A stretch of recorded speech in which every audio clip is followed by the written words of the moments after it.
All right, cool. I hope everyone can hear me okay. We are back with some more streaming. I am a little bit tired though, but what's up? How's everyone doing today? I see Koa, Chris, Baz, Dude, Makshiro. Let's see here. Hot Sauce with Rain. Thank you so very much. How was the hell diving? How was the spreading of democracy? How do things be? Phantom, let's see, Baz, Klonoa. Just scrolling a little bit here. What's up? How are you guys doing? I'm sorry if I may or may not sound a little bit low energy, but I am just a teensy bit tired. I don't know why, but that's weird. Sometimes you can have one of those days, I guess. But there we go. Let's see. Good old XK. Yeah, that's the fun part about Helldivers. That's what I really like, though, is that the combat is on a more larger scale. And that's why I feel like having more players in. Well, I mean, it's not going to happen anytime soon, I think. But having more than 4 players in would actually be really fun, but it would be nice. Still, how are you guys doing? By the way, I watched the little thing of Metroid Prime 4. There's a thing in here that I've seen with the trailer, and it looks really nice. It looks really nice, and I'm looking forward to it. I'm thinking, see, Nintendo, you can do good stuff with the Federation, see? Like, I don't know why they haven't done that. Why they haven't done that in the beginning. So let me show you guys something.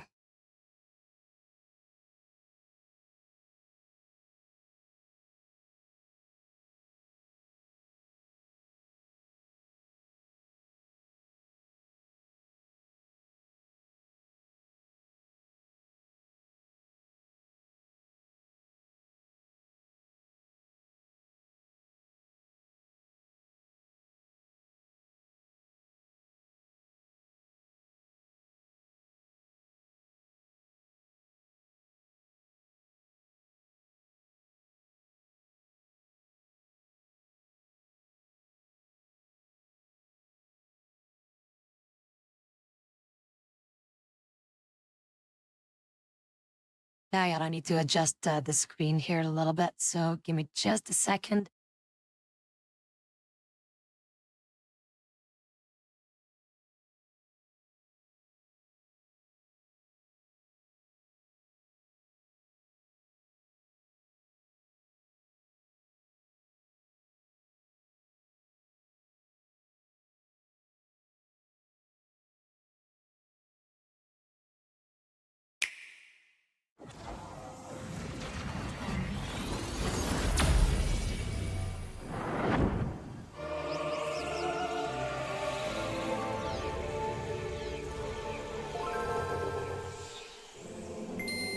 Explore a mysterious planet in this first-person adventure. Metroid Prime 4 Beyond.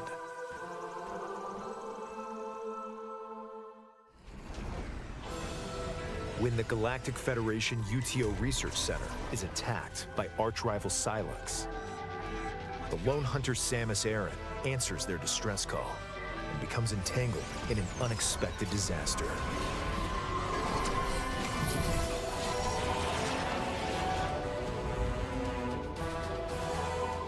She awakens on an unknown planet called Viewrose.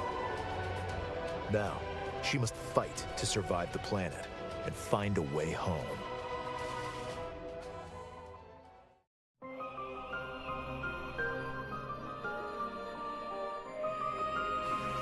As Samus, you will explore lush jungles full of plant life, a factory roaring with thunderous storms, a research lab frozen in ice, and a facility nestled in a volcano, all of which contain remnants of a civilization long extinct. The maps are maze-like and intricately detailed, and ferocious beasts will stand in your way.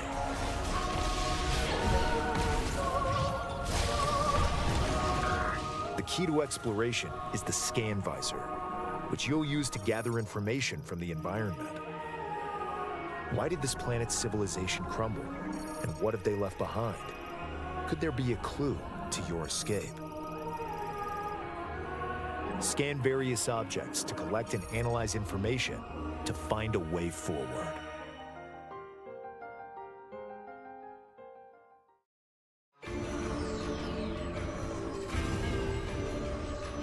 Your core abilities include Samus's Power Beam, which can shoot rapid fire or charged, highly accurate target tracking missiles, the ability to jump, the form-altering Morph Ball, and dashing while locked on a target. During your adventure, you will also receive mysterious powers passed down on Vuros. Psychic abilities. Direct the control beam's trajectory with the power of your mind. And use the Psychic Glove to manipulate energy and activate machinery. By harnessing these abilities, you can access new areas, greatly expanding the explorable world.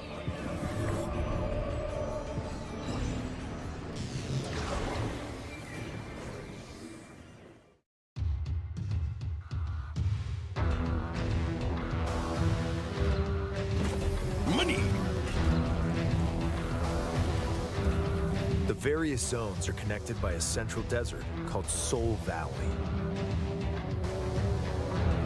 By obtaining Viola, a machine left behind by an ancient civilization, you can freely traverse the roadless desert as you head for each zone. Certain actions can be taken while riding Viola. These include countering attacks from approaching enemies and smashing crystals at high speed to convert them into the energy you'll need on your adventure. Plus, if Samus is in a location where she can ride Viola, it can be summoned instantly. And by dismounting, you'll return to a first-person perspective to continue exploring.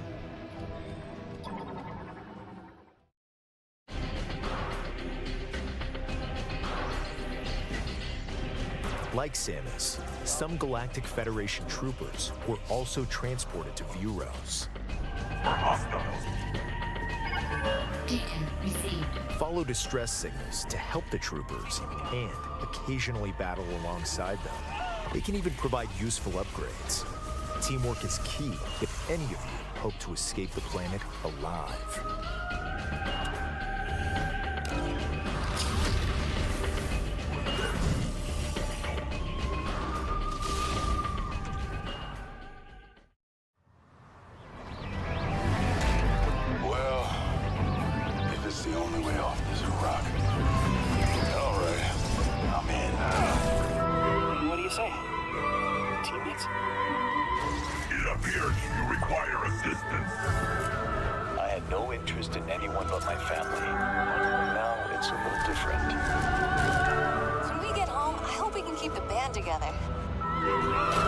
I can't wait to see my family.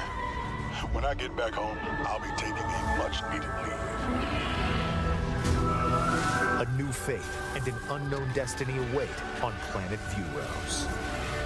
Samus and her allies' fight to survive is about to begin. Metroid Prime 4 Beyond. Available December 4th, only on the Nintendo Switch 2 and Nintendo Switch systems.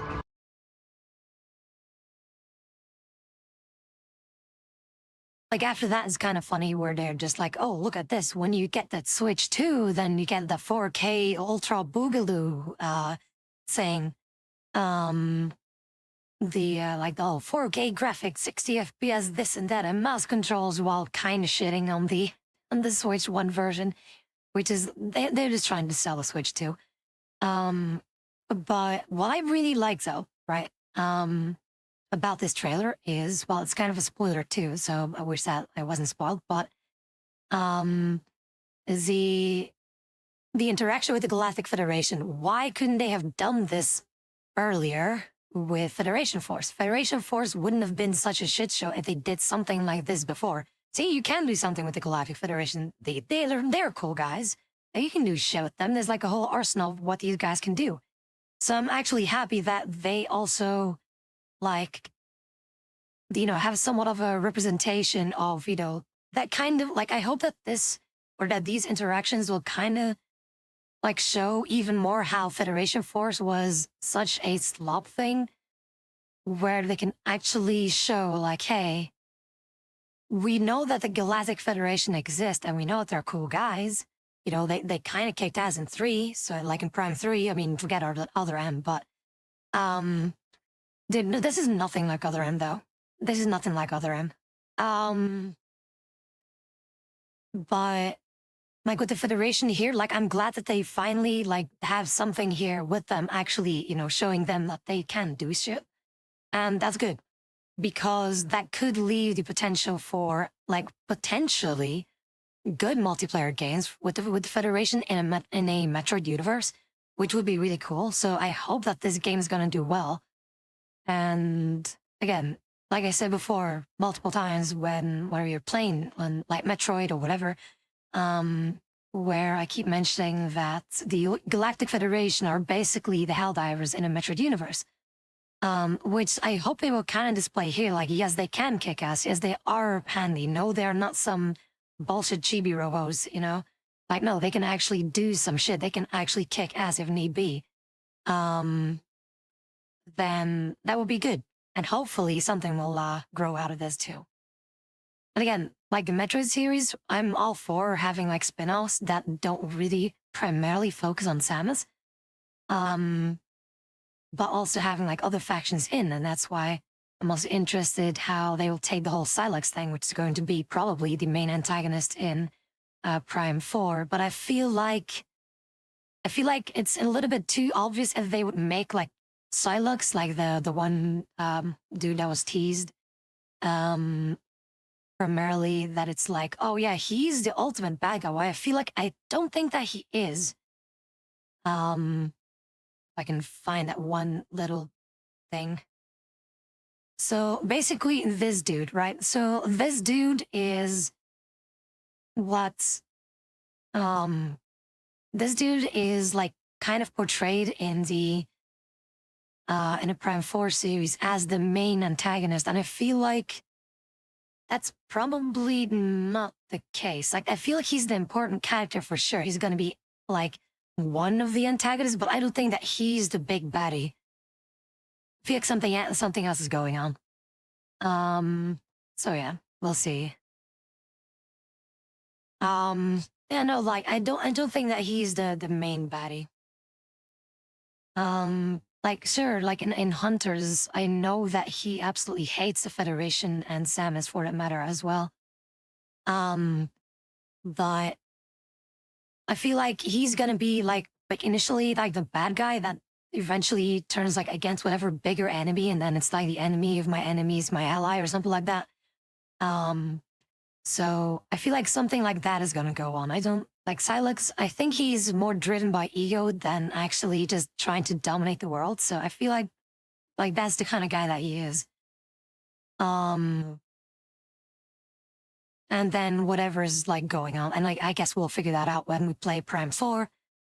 But again, whether Galactic Federation, good stuff, and that will also kind of show with Other M, or like to put Other M in a bigger contrast. Like, hey, these are the same guys, and they are not as boring as they have been in Other M and in Federation Force.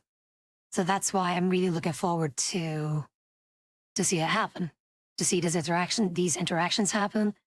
And if they are, like there's also like an opening cutscene that I've already seen from like a demo gameplay thingies, where if Samus arrives, like they're all hyped to see Samus arriving. It's a very cool thing. With that, again, there is character behind the Federation, and I hope that they can do something with that. And but yeah, I don't think that it's gonna be to the point where the Federation gets like that much praise that it's like, oh yeah, you guys gotta be Helldivers now, or like a collab like Helldivers did with various other games. or Eller series. I don't think that's gonna happen, but it would be cool. But if a similar game like this would happen, if like on the Switch 2, now that they finally have better hardware to work with, hopefully they can actually make a multiplayer Metroid game for everyone to enjoy that could involve Samus and the Federation, or just the Federation kicking ass together, what Federation Force should have been. So I'm hoping for that.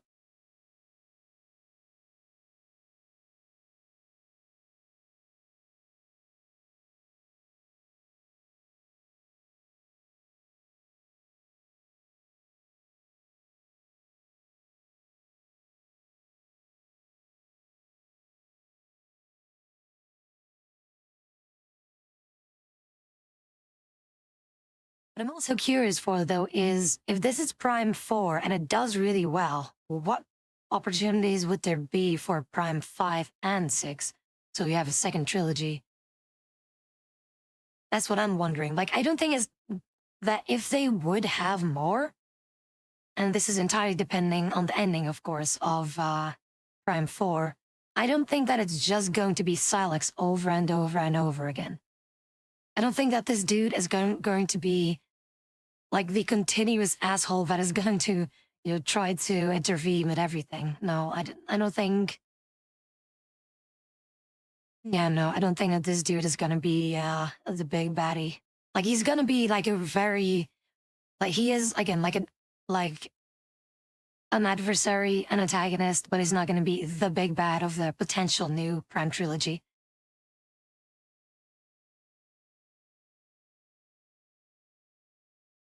And it's cool that they have like these cutscenes and voice acting too in this thing. And again, Prime 3 also had cutscenes and voice acting. As in like all the Prime games had cutscenes, but I mean like more cinematic cutscenes, right? More cinematic cutscenes, like they're following the Prime 3 thing with like interaction between the Federation and troopers or whatever, so that's good.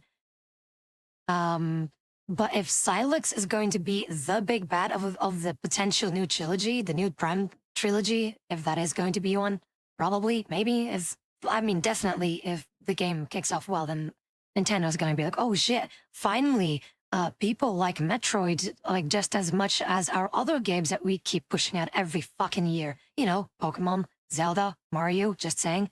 Metroid also kind of deserves that, the attention, just saying. And I hope that through this, that people at Nintendo, that they literally shake them up like just to be like, hey, we like this franchise, we like these series, do something with it. And who knows, maybe, and they should not fuck it up whatsoever. If there wouldn't be, like, with the Mario movies now being a thing, and especially, like, I'm actually surprised how quickly there already is a new Mario movie, like the new, Super Mario Galaxy thing, so that's already a thing. And so in such a short amount of time, then a movie of the other series is not impossible. But I feel like Zelda could be the next one, though. I don't think that they're gonna do a Metroid thing because it's not as big as the other titles. I feel like if Nintendo would make another movie or movie series based on their games, it's gonna be Zelda 100%. But if it's a Metroid thing, then yeah, it has to be live action or like super animated thing, like high detail 3D animation, like with some serious rendering going on. But yeah, like in a very realistic style, of course. But yeah, that's why, like with Metroid, they would have to, like, especially it's gonna be zero mission, has to be. Like if they want to start, it has to be zero mission. And then yeah, that would be kind of interesting. And again, they did have like already like somewhat of a movie, right? Anime style, no, that would be no. For Zelda, that kind of would make sense because they look more cartoony, the characters. But for Metroid, absolutely not anime style, absolutely not. Unless it's maybe like Cyberpunk, right? Studio Trigger, where things are very bombastic and very explodey and shooty and stuff like that, then sure. But if it's just a regular anime style, like Studio Ghibli, Metroid, fuck that, no, hell no. But like, yeah, Studio Trigger, Metroid, I could see that happen. I could see that happen. But like in a very serious tone, right? With the same like bombastic nature that it is, that I would definitely see that. But they know, like Nintendo has been doing some cinematic Metroid stuff before, primarily being Other M. And again, the storytelling is absolutely shit. The story itself doesn't make any sense whatsoever. But the cinematics, they look good for the time, especially on the Wii. For the time, it looks really good. It looks really nice. Like something like that, but even better with today's technology, right? But then a lot more action, a lot more cool shit. So they already tried doing somewhat of a movie with Other M. And they can put it like on a way bigger scale. Like if how would I say this? If the Galactic Federation would be implemented, I feel like it's like some kind of a very futuristic Starship Troopers kind of vibe. That would be cool. But again, it really depends on how Nintendo's going to approach this. This is why hopefully Prime 4 will kick off and be very thorough with the feedback of the game, so that Nintendo knows like what people like, what people love, that they don't just jump to certain conclusions where we just say we love Prime 4, but we aren't specific about what is good about Prime 4, because otherwise they will think like, oh, they just like Prime 4, then we'll just make Prime 5 anything that we want. No, they have to stick to the formula, basically. And they have to change things up. And that's why I feel like the area, as Chris has said, with the whole desert thing, I feel like I understand why they implemented it. Because before in the other Prime series, and you will see that because we will play through those before Prime 4 comes out, is that traversing through other areas was primarily done through loading screens, especially in Prime 3. There were so many loading screens where you just see an animation of Samus's ship flying or something like that, right? That's all you saw. And I feel like with this area, everything stays interconnected and there are no loading screens. Like there are no loading screens, and the entire loading screen is basically that desert. Like it makes sense for it being a little bit more open. Well, a little bit. It is vastly open. But in the sense that you can just do some random stuff around, and they kind of like Breath of the Wild ish, or Breath of the Wild is that area basically. But we'll see what the area actually all has. But everything's interconnected as far as I see without loading screens, and I think that is what they wanted to do. Like, how can we make something interactable, but that doesn't take a lot of resources to jump from one area to the other? And therefore, they went with like this very open thing that doesn't need a lot of resources, that doesn't have too much action. There is action, but not something too crazy where there's like a bajillion things being thrown at you, but more like you explore around and then you can drive to whatever area that you want at your own pace without a loading screen.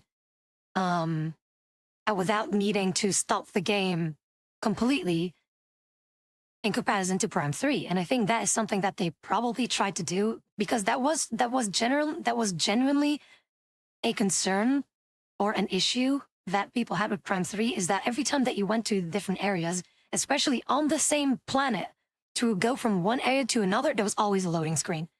And that was a bit of an issue. And I feel like with that is going to be, I feel like that's going to be a little bit difficult. So that's why, yeah, it's really something. But other than that, though, what do you guys think of the game? Well, of the trailers so far. By arch-rival Silex.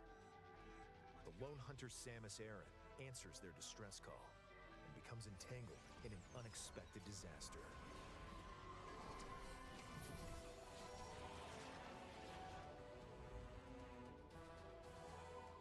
She awakens on an unknown planet called Viewrose.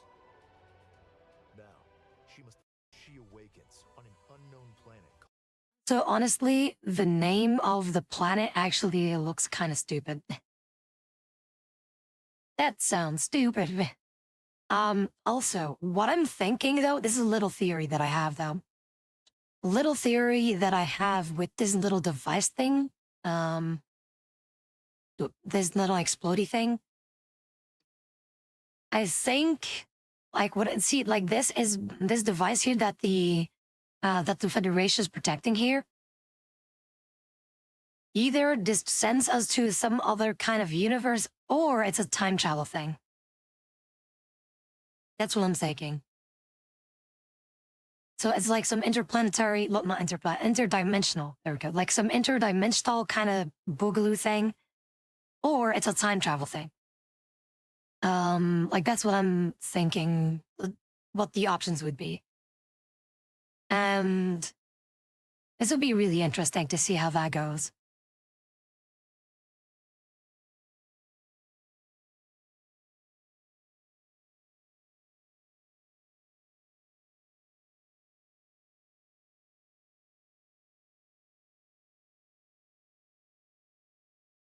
Time travel has never been a thing in Metroid, so it could be the thing here in Prime 4. Um, but with dimensional travel, that was a thing in Prime 2. In Prime 2, you basically traverse through two dimensions, but they're basically the same planet. So you have Aether, which is the planet that you land on, and then there's Dark Aether, which is corrupted by something that crashed into the planet that turned or that shifted the planet into the two dimensions, which is something that you will see, right? Also, are Metroids dead or extinct? Well, this is, again, the timeline is very different. This isn't in sequence. The Metro games that have been released are not in sequence. The Prime series takes time before, let me double check on something, because I don't want to say the wrong things. But Prime 4, the Metroids are normally all still alive. Let me double check on some things. Let me see here. Just double checking some things. All right, so yeah. What happens here though is, so first off, you have Zero Mission, or basically first the training of Samus and with the Chozo, and then Samus's colony got exploded. This and that got raided by Ridley. That's why Samus absolutely hates the guts of Ridley in its entirety, because Ridley is an asshole, which he is. So the childhood of Samus, and then she was trained, and then they got betrayed by their own thing that they've created, Mother Brain, basically, because Mother Brain was like, "Hey, I can do shit better." Yoink, and then just basically turns the Metroids against literally everyone but them.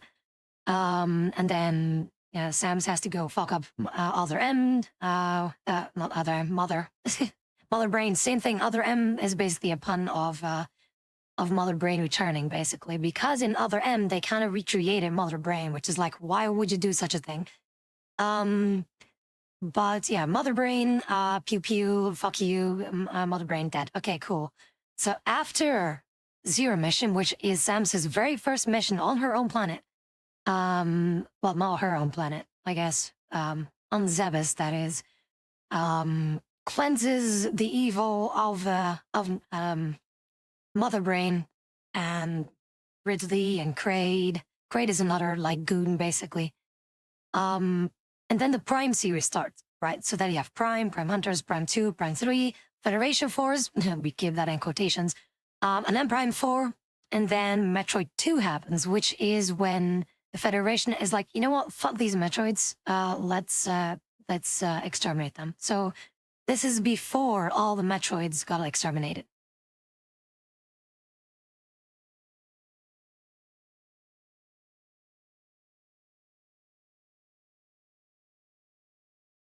So yeah, with that said, then Metroid 2, which is AM2R, like, right? So AM2R, what we played is actually right after Prime 4 currently, unless there are going to be more games, of course. So AM2R, which is what we played, is where we exterminated all the Metroids, but this is after the Prime series. And then follow Super Metroid, which is the whole thing with the baby, right? Then Other M, another, whole baby shenanigan. Then Metroid Fusion, and then indeed Metroid Dread. Canonically speaking, Metroid Dread is the final game in the entire Metroid timeline so far.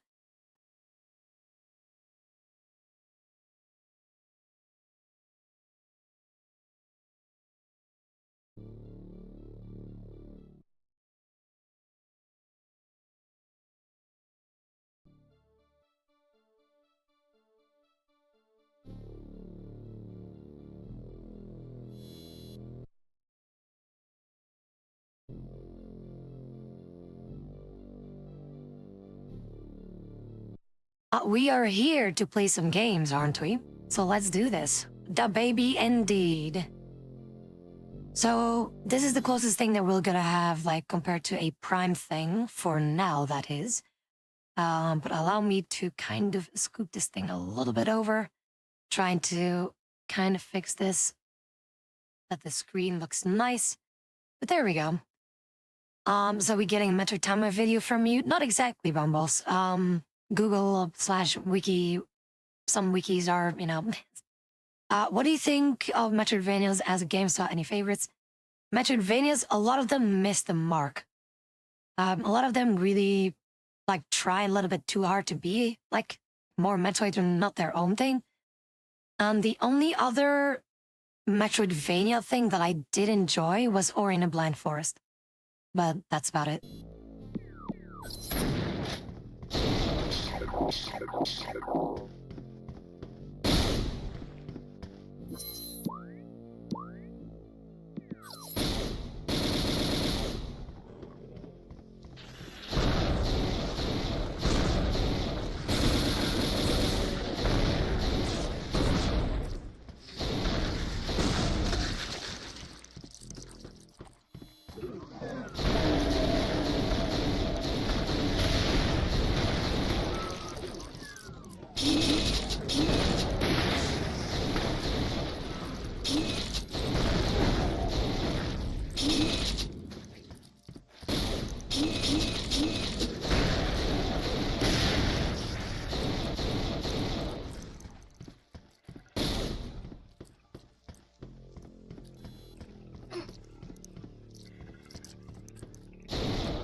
I have no idea what the long beam is gonna do in this case, because in zero mission when you start, like the power beam is just a very limited range kind of thing.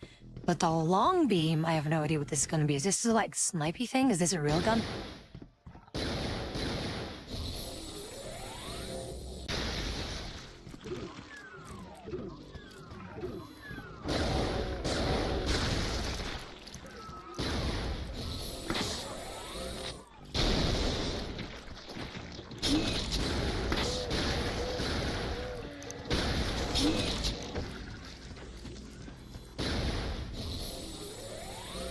Yeah, I would see that this is basically a railgun, but I don't know what the thing is with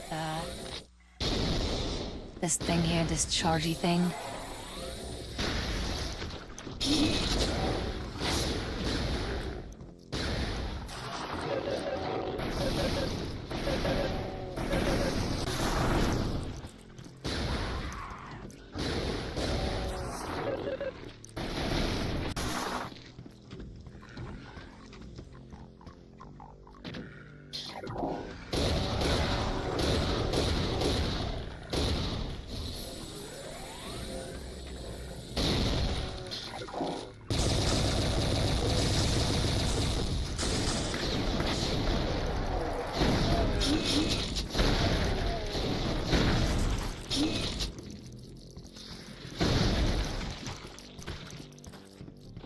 Thing is, I think the long beam already pierces by default, so I don't know.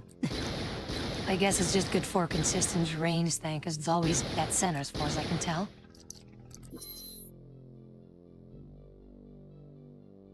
What do I think of Fusion? Fusion is actually the first Metroid game that I've ever played.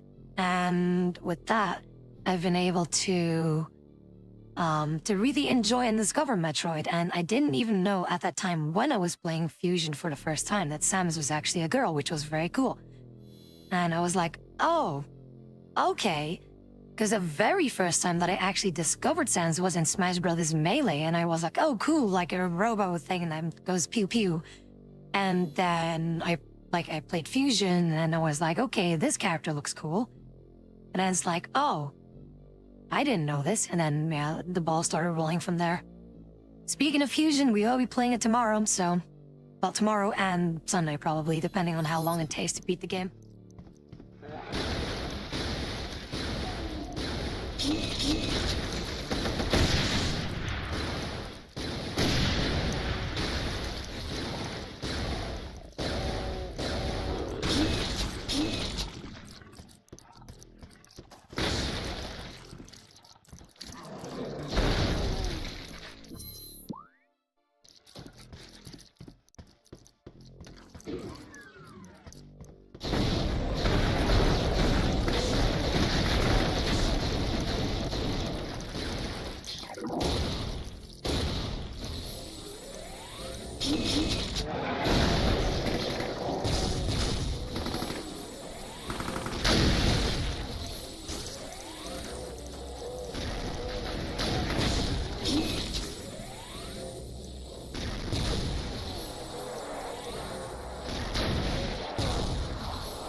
But my main Smash is indeed Samus, though. So actually, in Melee, I did main Fox, even though I wasn't good at the game.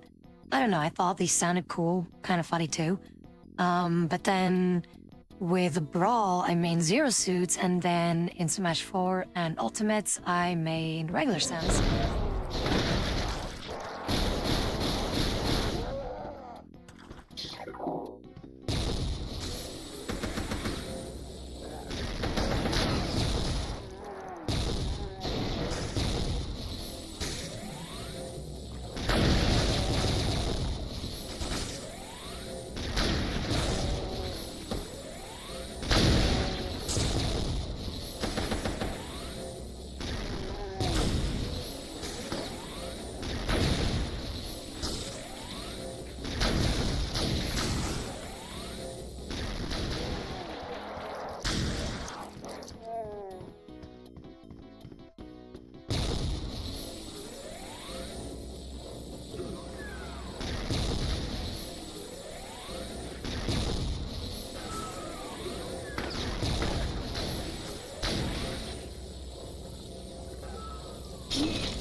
Let's see. Tabby would Tabby would scream if you were on someone TV. No?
Well, hello to Zero. What's up?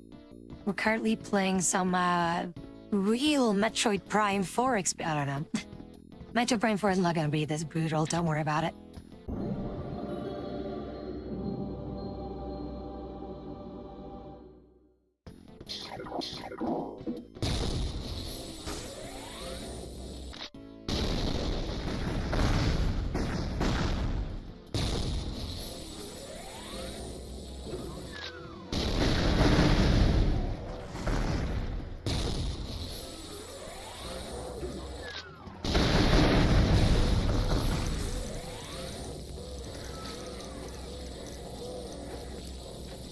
Okay, I think this thing will be a little bit too much fun for me. Like, these things just fire a whole cluster of missile. This is like the airburst thing, but 10 times worse.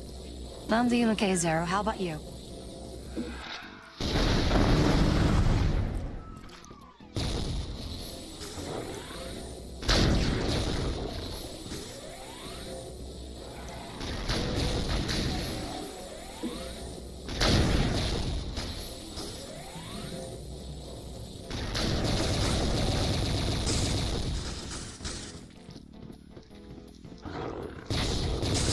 Oh shit, it's Mr. Nintendo. I was gonna say Mr. Roboto first, but it's Mr. Nintendo. How's Mr. Nintendo doing? Speaking of Nintendo, look, is Nintendo gonna sue me for this?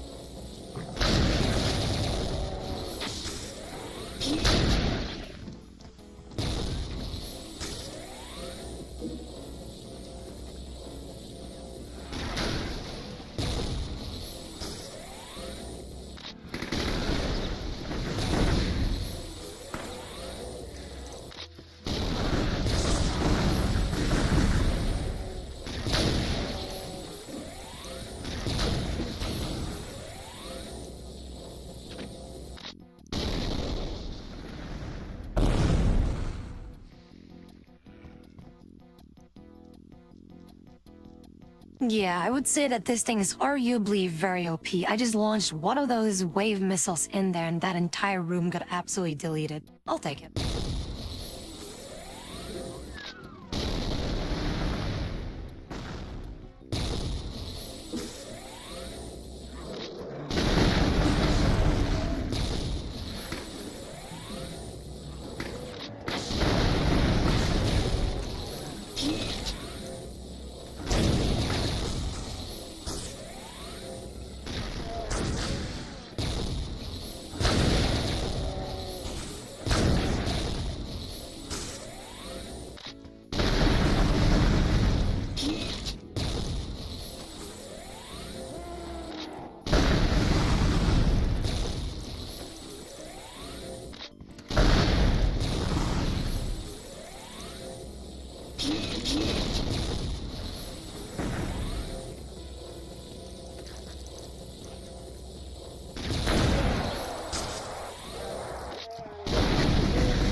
Okay, so now that we have the power bomb, how explosive are these things?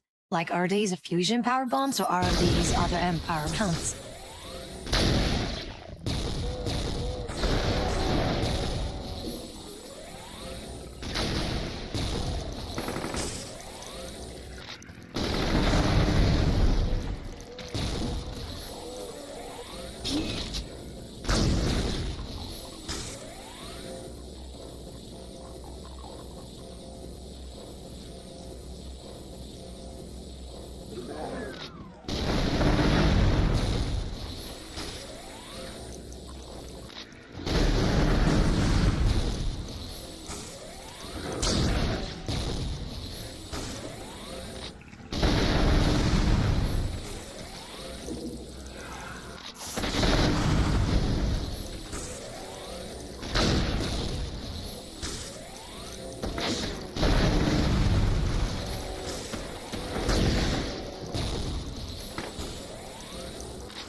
Is she saying pew every time she shoots a missile? I could.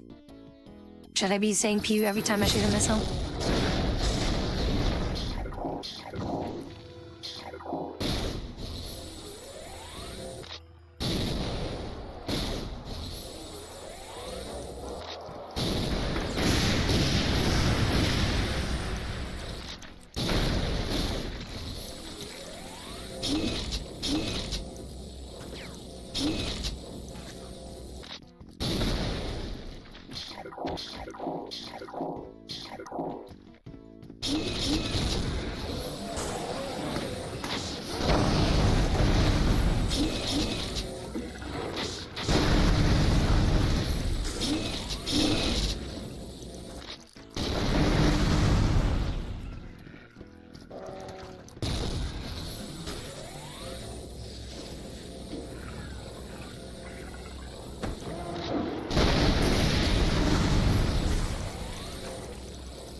Out of all of them, Daisy 100%. Daisy is chill.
Just, there's some very slight sequence breaking. Well, yeah, you're not supposed to do that.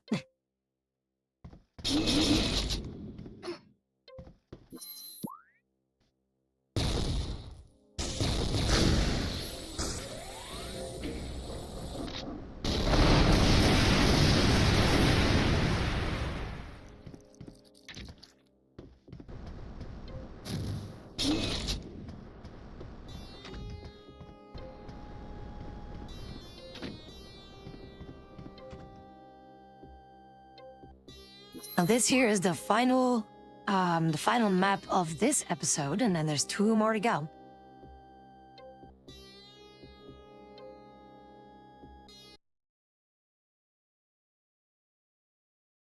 Con, I will respond to that in DMs. Give me a sec.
No, to be completely honest, I don't have the ammo to really deal with these guys quickly.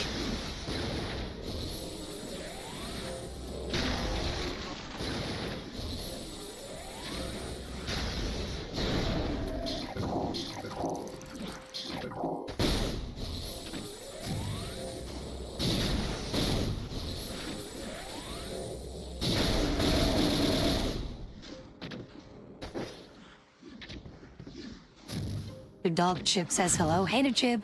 What's up, Chip? I do not have a... Wait, I do have a power bomb. Let's see how much damage that actually does to these guys.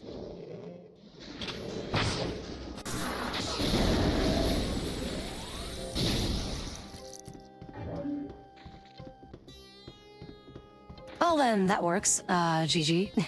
See, this is why power bombs are very, very dangerous.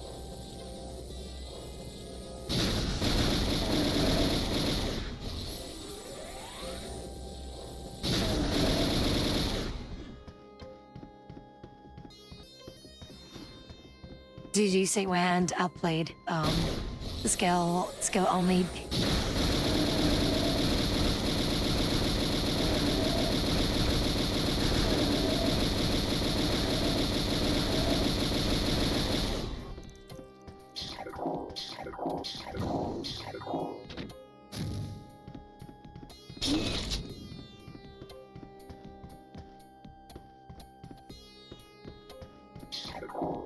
See, the difference is, Chris, again, you cannot dispute that whatsoever.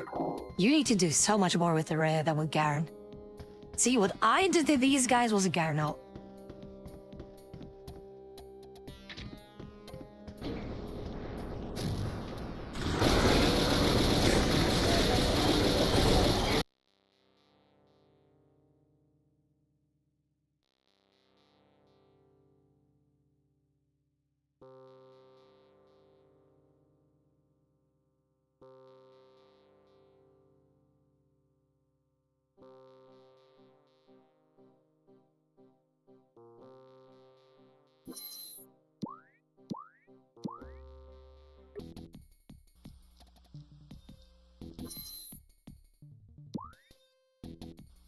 And this is where our second adventure would begin.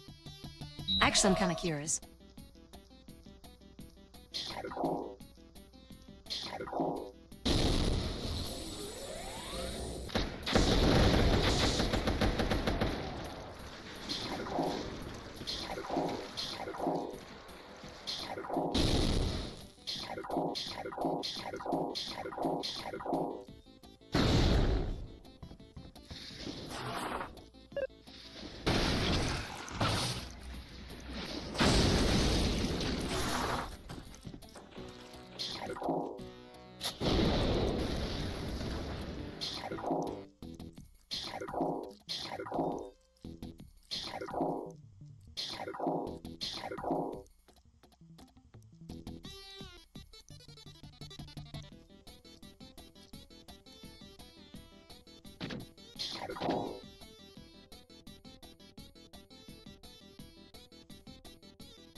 Do you know how embarrassing that would be? Just like the giant demonic horde versus one Bowie girl, one Rolly girl. Just go haha, powerbomb go burr. Powerbomb go boom.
Right, but I'll take this playthrough seriously, like we start from the beginning again, so don't worry about that.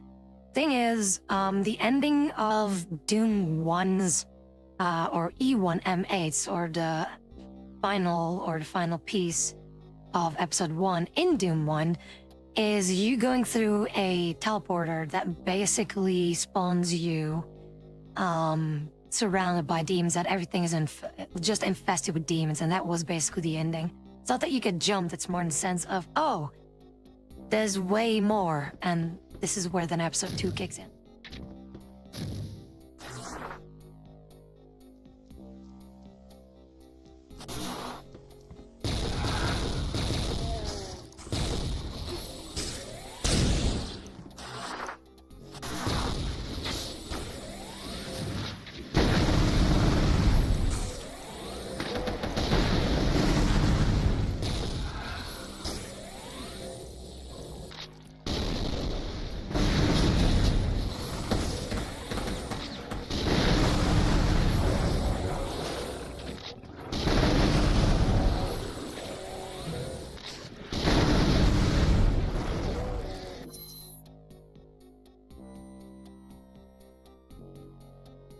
Thing is, with this Metroid thing, there's still one more beam in this thing that I cannot use even with cheats. So I will need to play through the thing. I think that would be the equivalent of the BFG in this thing. So this will be in the later levels of of episode 2, where we will discover, probably, if I had to guess, it's probably the hyper beam, but then like times 100 or something like that. We'll see how that goes. But that will be for next time when we play this thing. Seriously, that is. But for now, I feel like playing something else. I know that I've only been an hour in, but I mean, like, there is a thing that I would really like to do, to play a little bit of Time Splitters. I don't know, with the new Time Splitters thing, that is just around the corner, figure of speech. I don't know, I just feel like just playing it. And it's also, I think it's a lot more quirky and just fun to watch, I think, in my opinion. I do enjoy playing this, don't get me wrong, I really enjoy playing this. But I feel like Time Splitters has a certain charm to it.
EA Games. Challenge everything.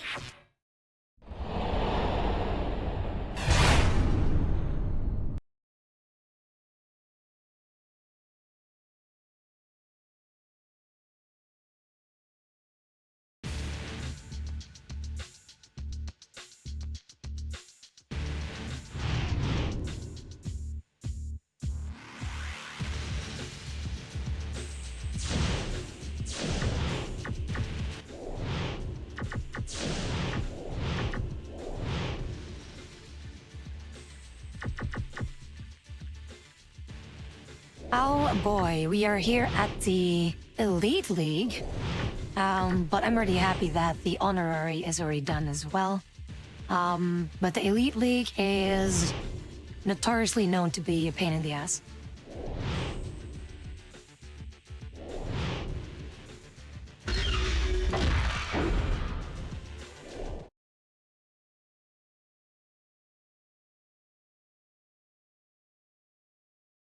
Have I ever played Prime Hunters? Nope, no I have not. 3, 2, 1, go!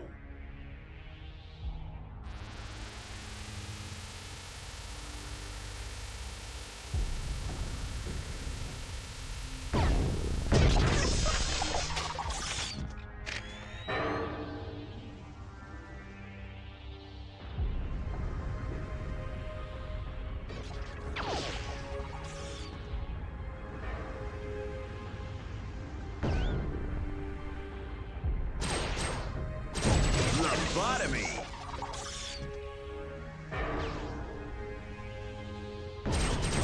Killing spree!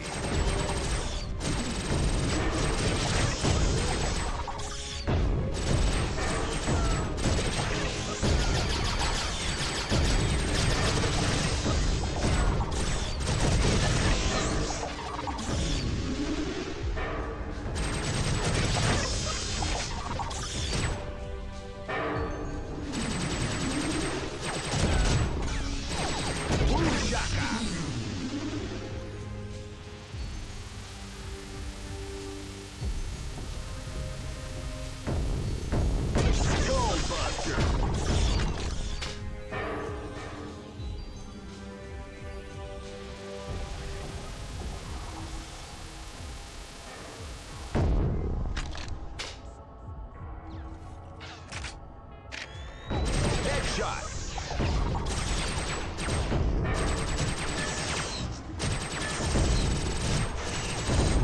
Killing spree!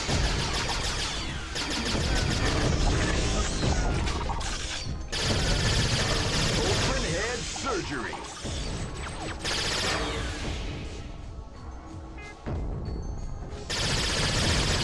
Lobotomy!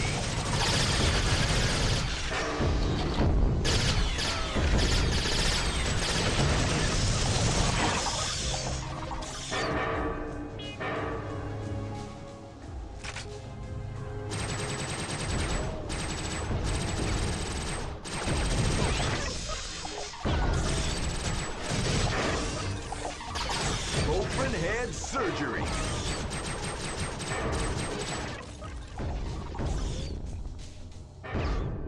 Headshot.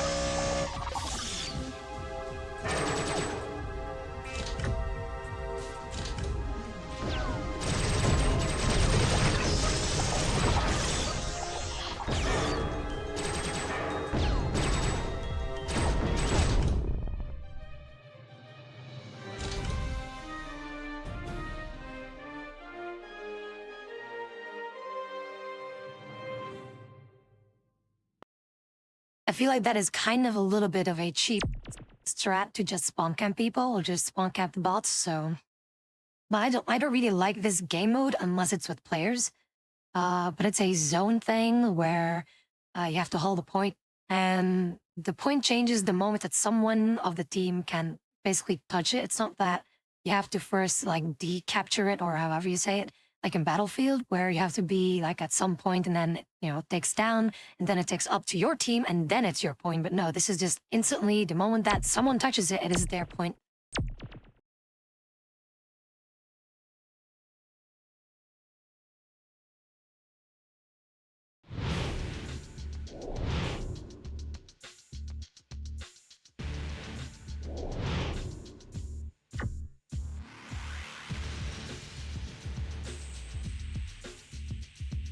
By the way, Quan, if anything, if we're gonna play Time Splitters Rewind, which is what's going to happen, I will absolutely make no or have no hesitations whatsoever to beeline it for you first.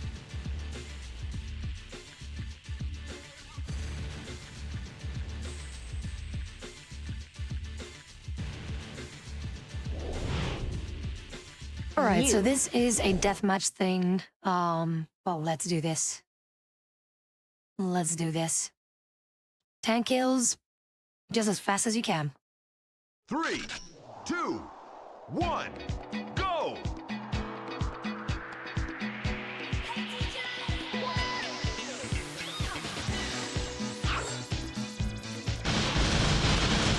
Lobotomy!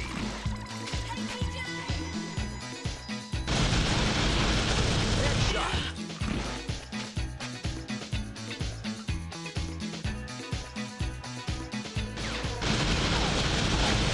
Killing spree!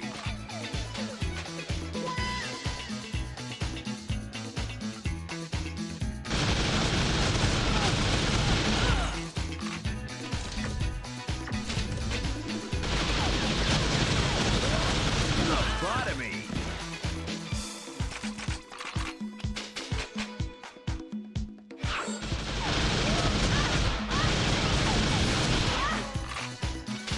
Headshot!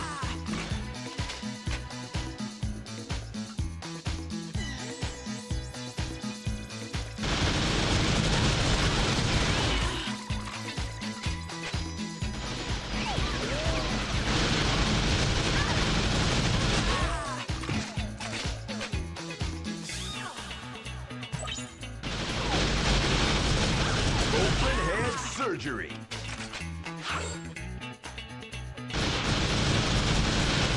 Headshot.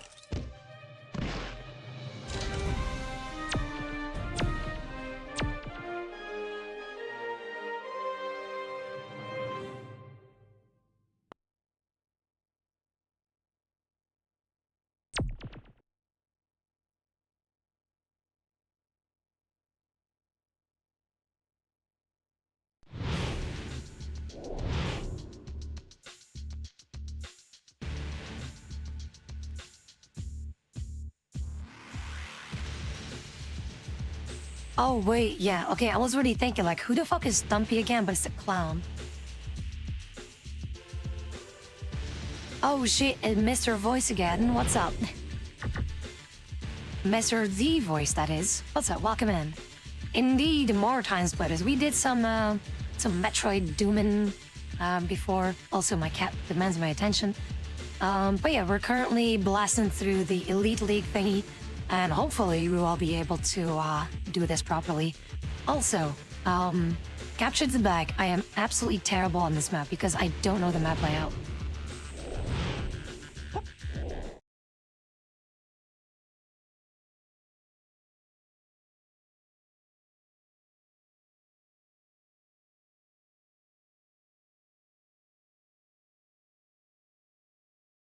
Three, two, one, go!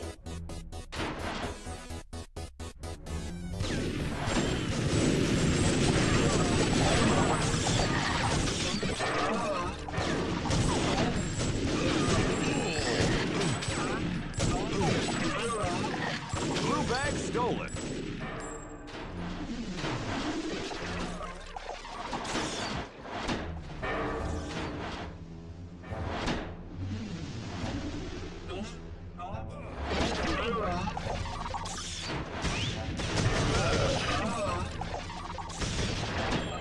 Are you fucking kidding me that your own teammates can just cock block you like that?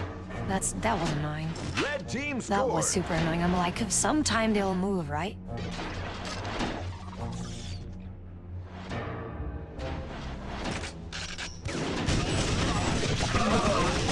Wasted. Blue bag stolen.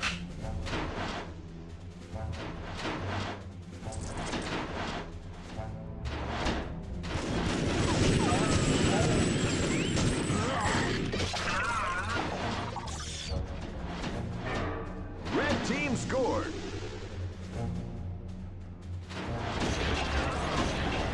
Red bag stolen.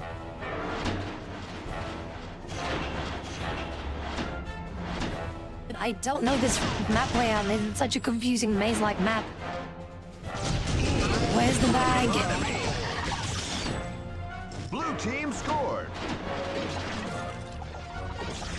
Blue bag stolen. 3, 2, 1, go!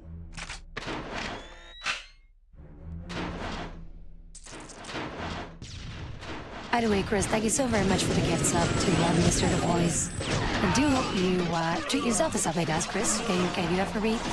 But Mr. Voice do enjoy the ad-free experience and the emotes. In the meantime, I need to find where this stupid bag is. Red bag secured.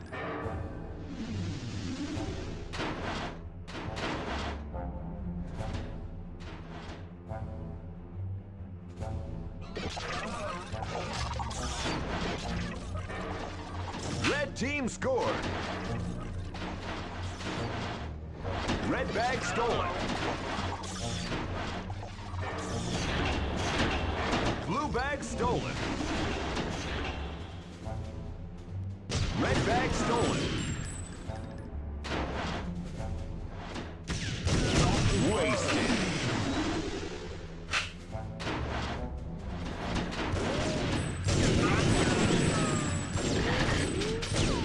Blue team scored.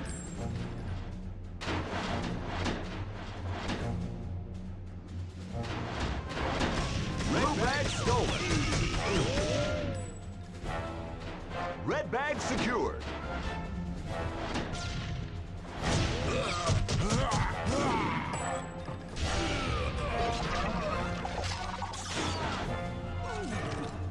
Red team scored. Red bag stolen. Red bag secured. Blue shaka.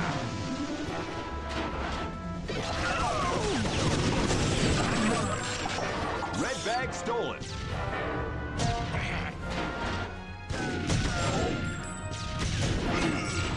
Blue bag stolen.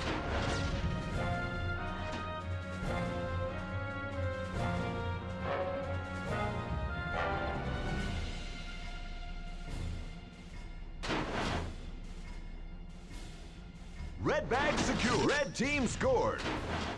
Blue bag stolen.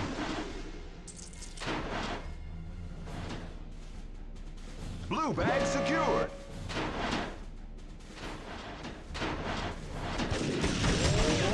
Red bag stolen. Blue bag stolen.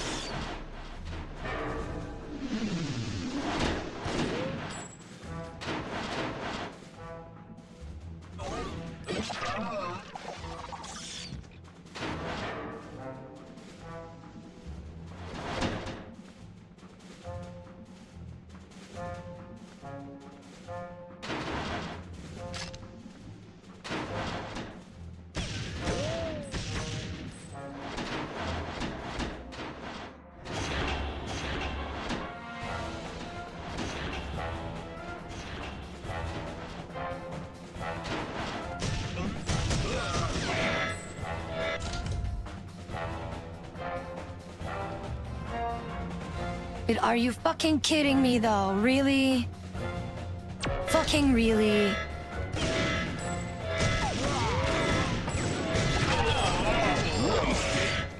Blue bag secured. Blue team scored. 3, 2, 1, go!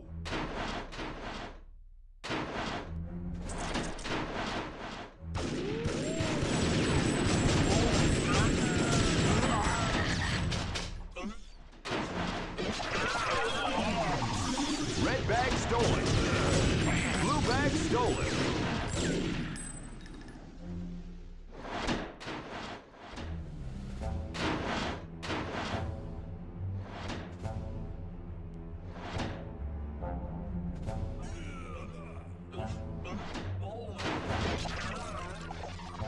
Red team scored. Red bag stolen.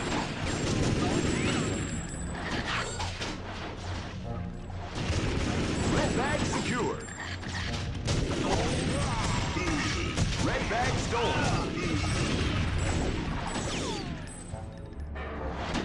Blue bag stolen. Red bag secured.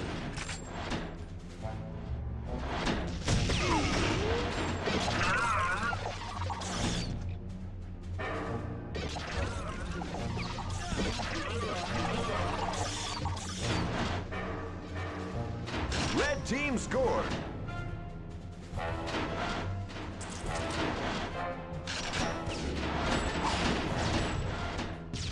Blue bag stolen.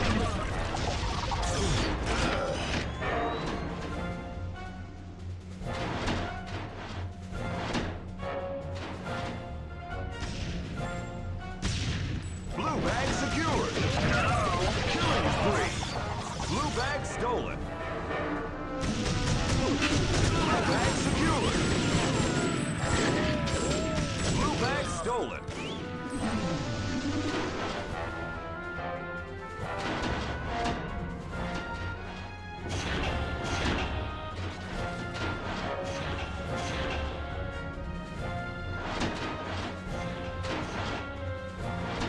Red team scored. Blue bag stolen.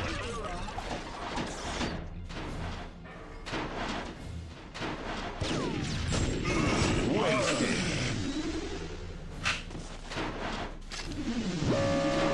Blue bag secured. Red bag stolen.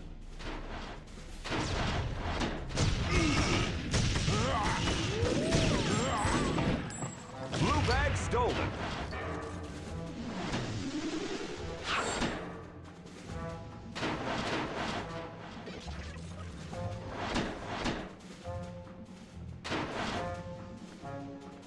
Red team.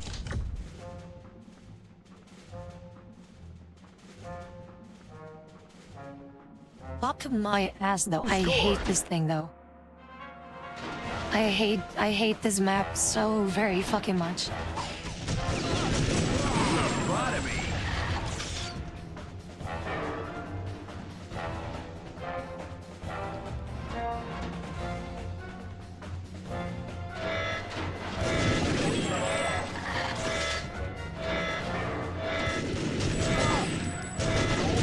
Killing spree.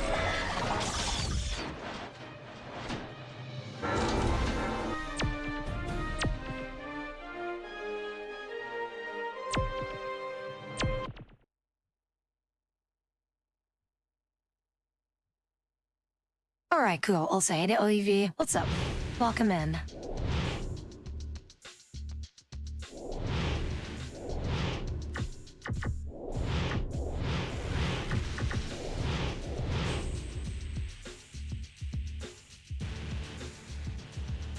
One more, and it is with the most bullshit,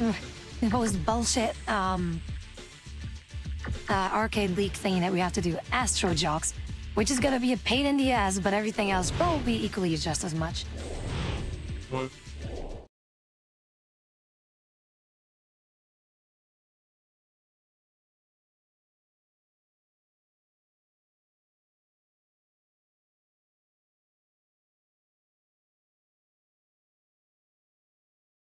Three, two, one, go!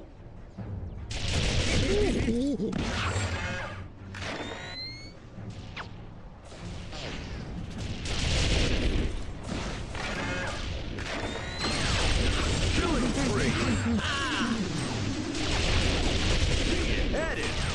Ship aside!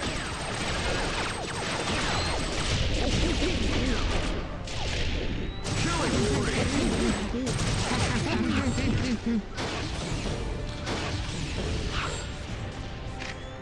Headshot! Wasted!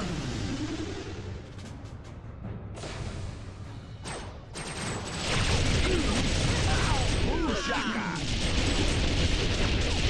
Lobotomy!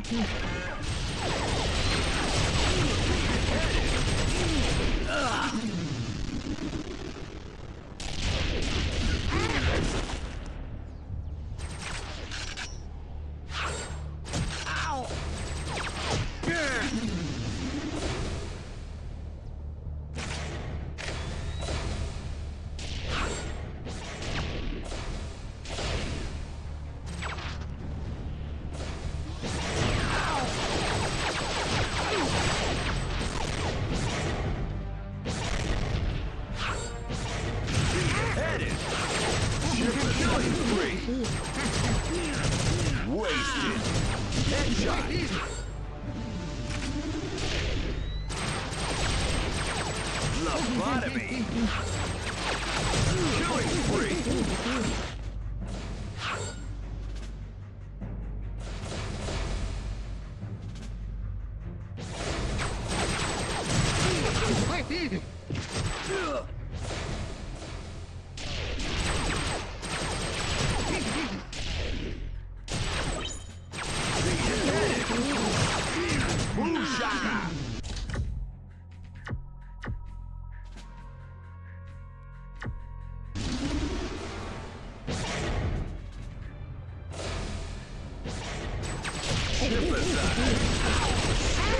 Killing spree.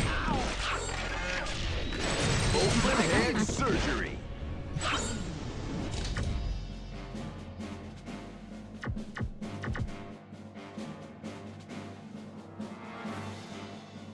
Yeah, I'm not gonna make this one. The problem with this mission is that it's indeed 1v everyone, and because they have way more people to pick up the 3, things, 2, 1. yeah, you can't really... Go! Like, it's very annoying, this one.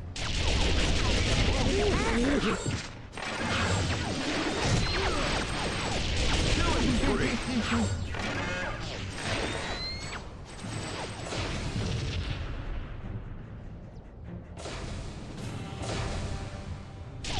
Emphasize.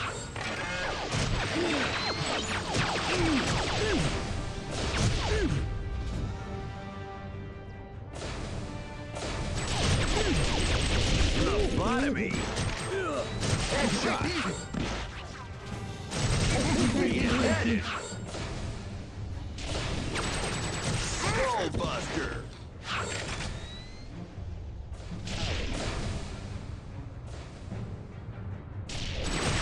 Emphasize.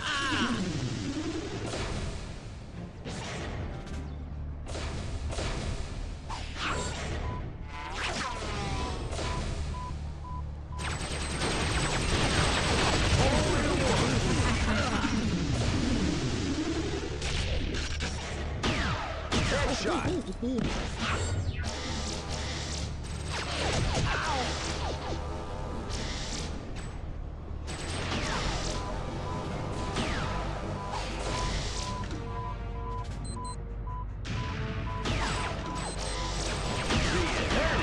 Killing spree. Boom-shaka. Open head surgery. Killing spree. 3, 2, 1, go! Dude, this is so fucking annoying because they are so speedy and I can't get those fucking coins because they take it instantly the moment that it spawns.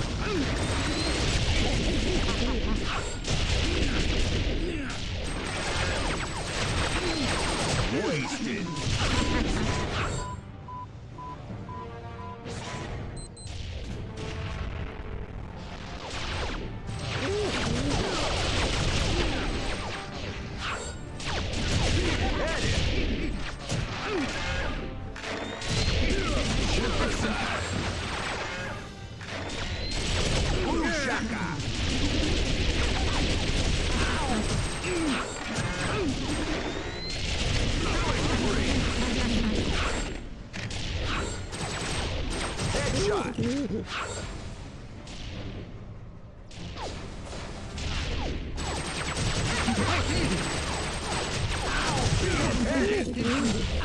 Open hand surgery.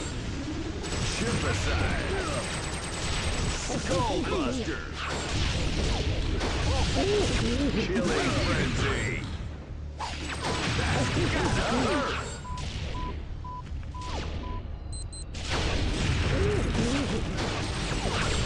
Wasted.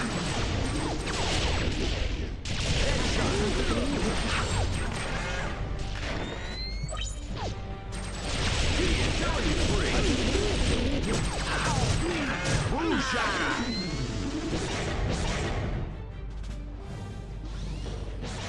Shipicide.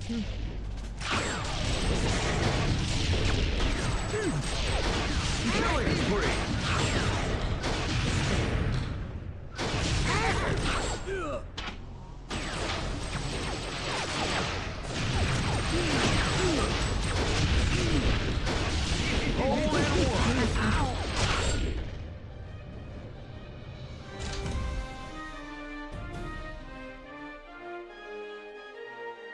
No, you fucking god though. And also what really doesn't help as well is the controller aim. It's so slow. I absolutely hate controller aiming.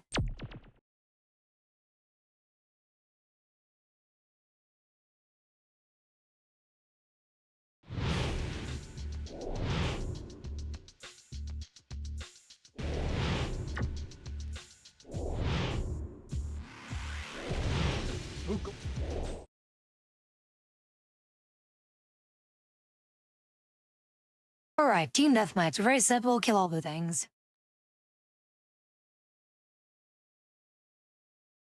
3, 2, 1, go!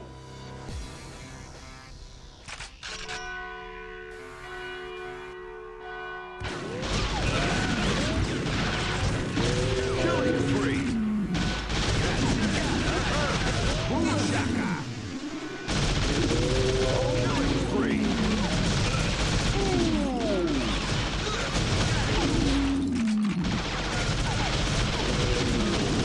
Lobotomy! Headshot! Wasted!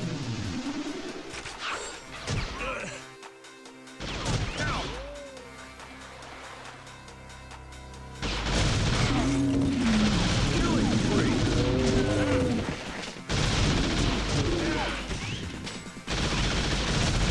Gotta hurt! All in one!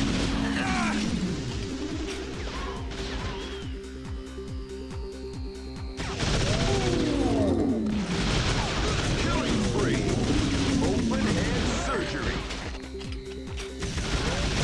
Skullbuster!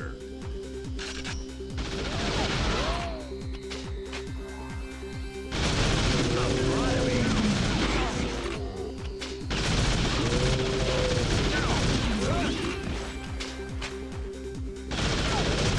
Killing frenzy! Hey! Boom-shaka!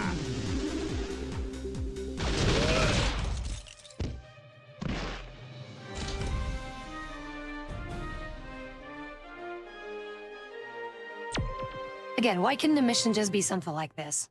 Just gun him down, there we go. See? Even with controller aiming. Also, I'm planning to get through the arcade league as much as I can, which we're almost finished with. Problem is that there will be a mission coming up soon that is going to be so bullshit, and we'll see how that goes.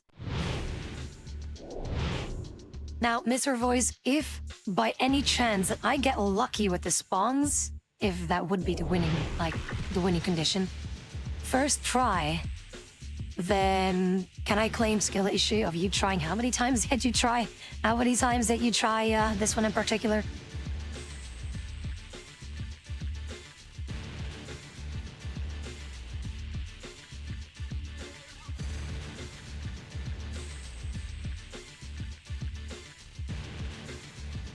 Now, I am 100%, let's say 99% sure.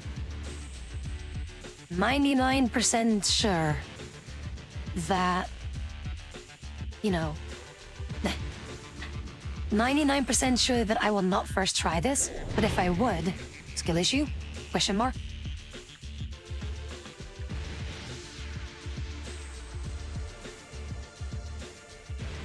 So basically what we have to do is we need to kill everyone as fast as possible in 2 minutes and 15 seconds, and it's elimination, meaning that everyone has a set amount of lives and everyone needs to be depleted of those lives within 2 minutes and 15 seconds.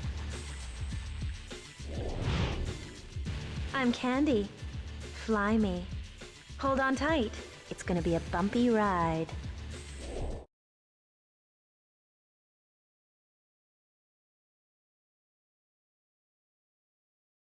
It's not gonna be easy because the map is quite big and the spawns are all over the place. The problem is gonna be finding 2, people. 1, go!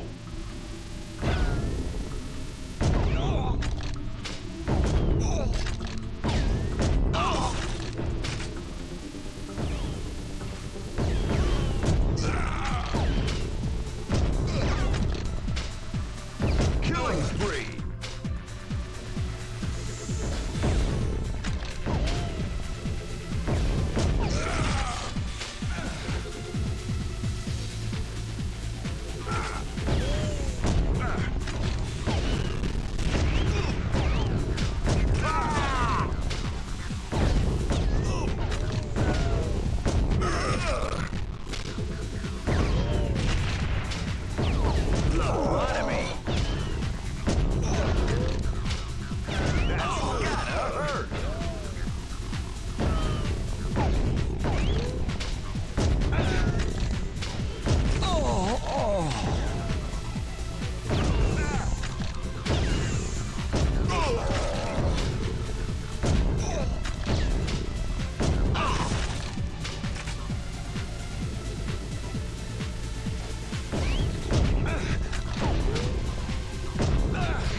And this is what I mean. Like, the map is too big, so I could have ended it. Problem is that they spawn too far away from me to get them.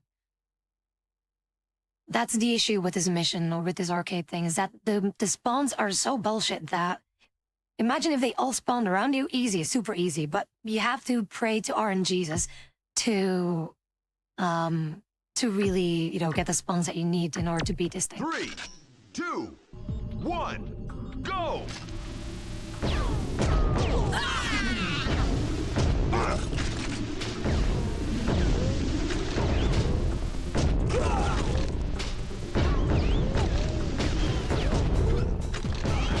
Killing spree!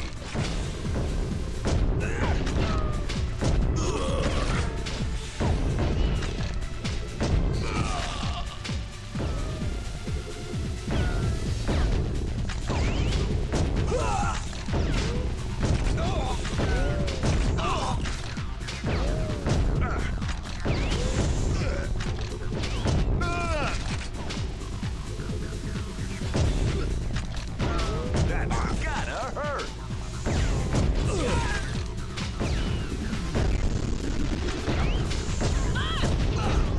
Ooh, shaka!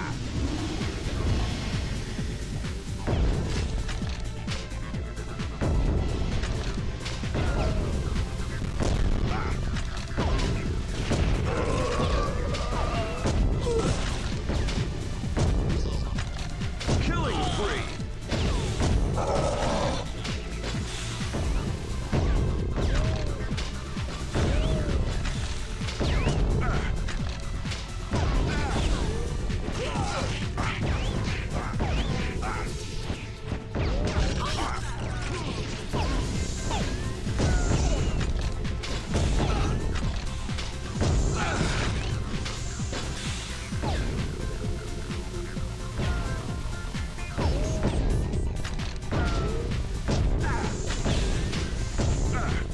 Wasted!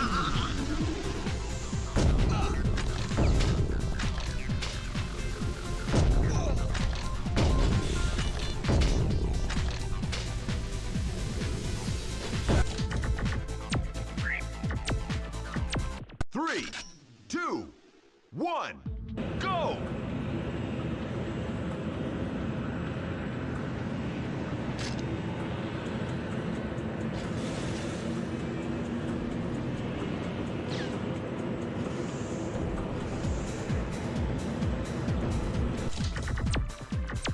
Three, two, one, go!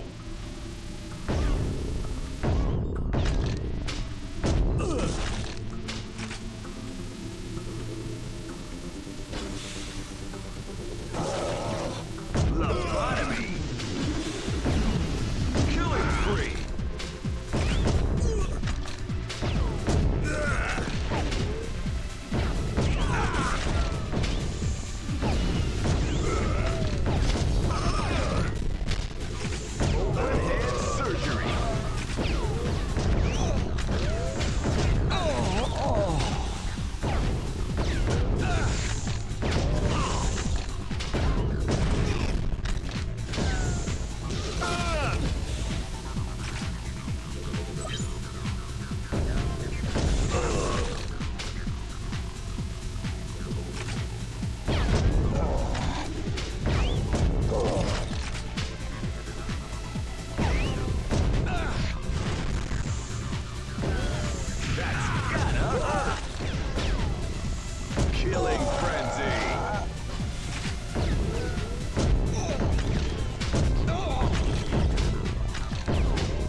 3, 2, 1, go! Again, these fucking bullshit spawns that widely spawn so far from me.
Gotta hurt!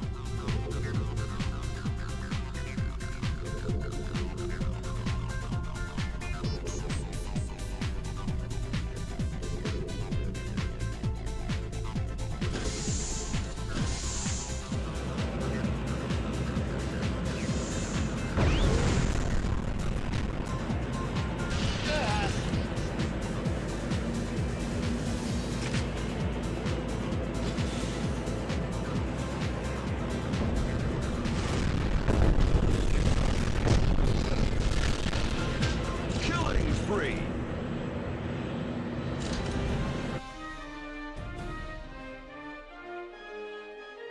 Okay, we got it. Fucking finally, holy shit.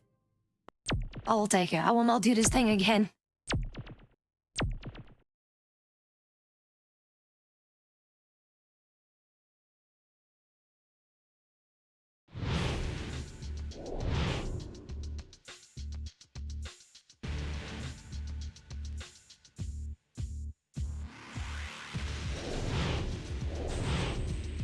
And just like that, we have at least gold on everything in the arcade league thing. I am happy with that. Let me see. We still got quite a bunch to unlock as far as I know.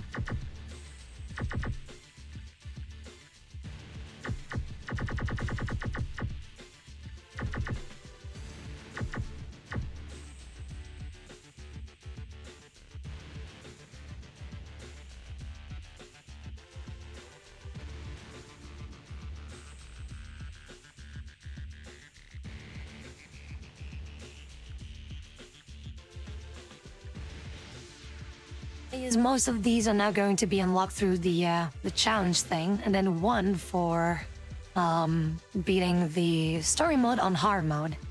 But with everything else here, the challenge thing, oh boy. They are very bullshit, especially the aiming thing, because controller aim is trash.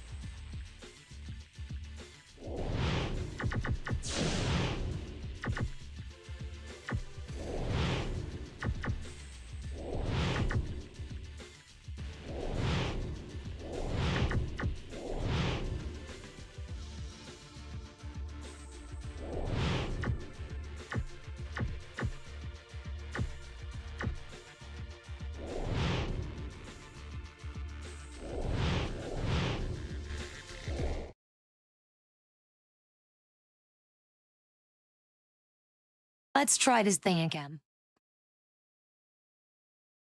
3, 2, 1, go!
3, Again, fuck him. 2, 1, go! Controller aim is making me waste so much fucking time, though.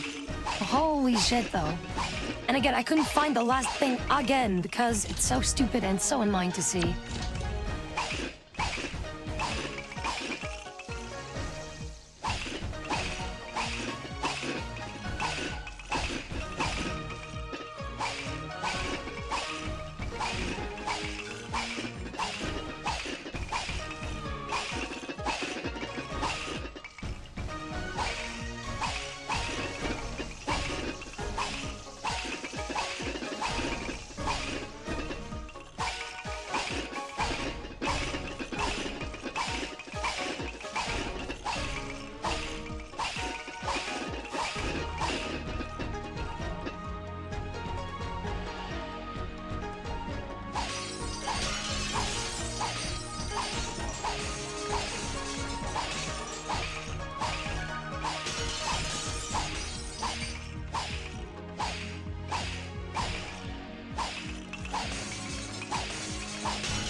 Three, two, one, go! Seriously, control aiming is tilting the fuck out of me right now.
Fuck me though. Oh my god though. Again, I don't understand why people play first person shooters with a fucking controller though.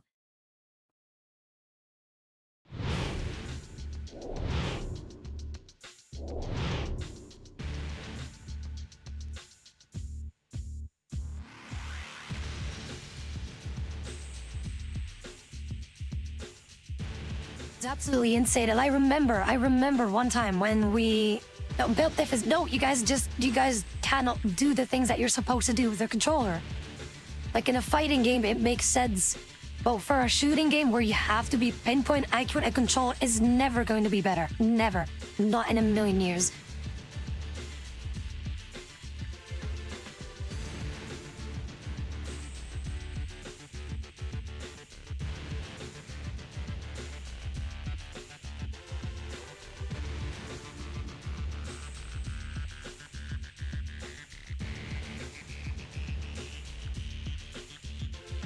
That's why I'm going to be happy if there is going to be some kind of a thing.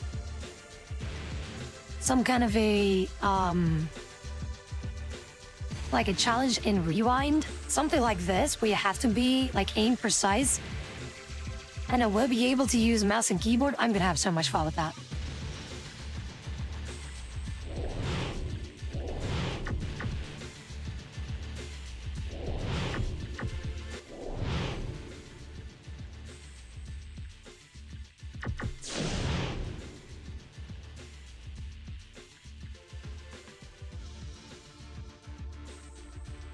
But yeah, I'm gonna be cheesing through those things. If there are any pinpoint accurate kind of things that you need to have, I'm gonna be having a blast with that. Also, the hardest mission according to you, Mr. Voice, which one would that be? Like if you played on hard mode, which one would be the hardest for you?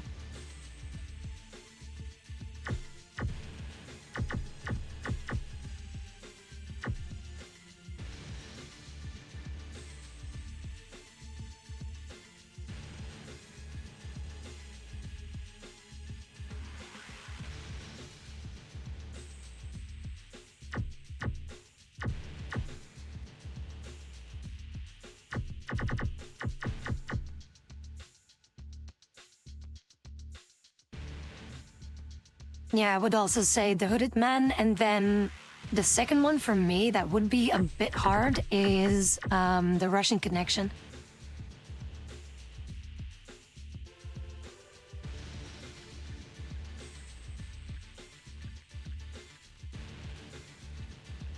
Specifically in the part where, like after you help Harry Tepper with the sniping thing, which is already bullshit because aiming with controls or with the controller.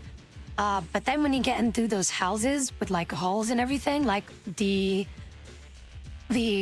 enemies there can already shoot you from like any height, and they would just blast you like crazy without you even being able to see them.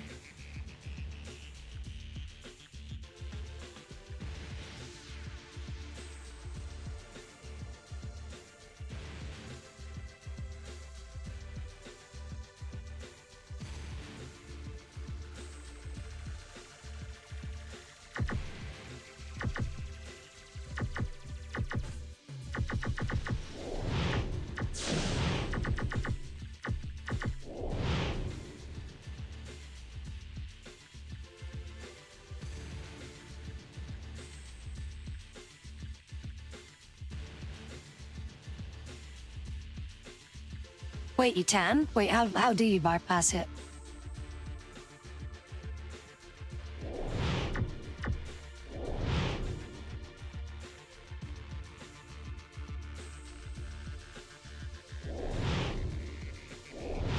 It's time to split!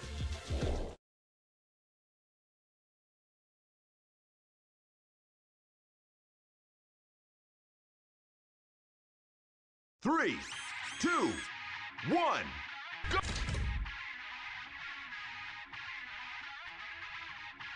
Now I know that this thing is also going to be in Rewind, but again, this is entirely different because controller aiming. Oh!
3, 2, 1, go!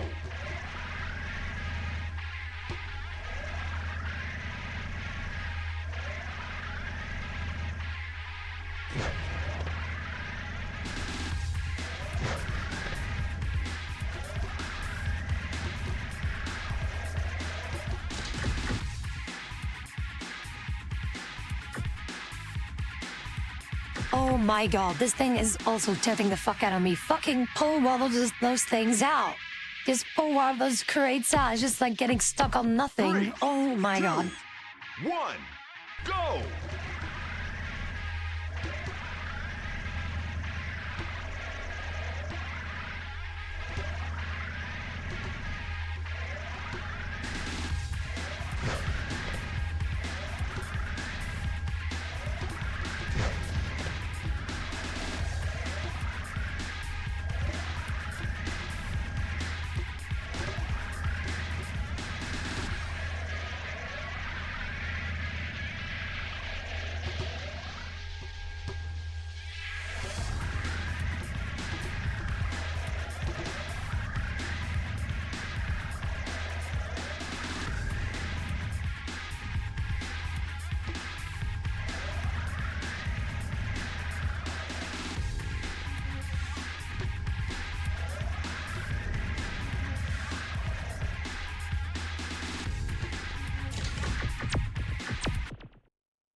Fuck this.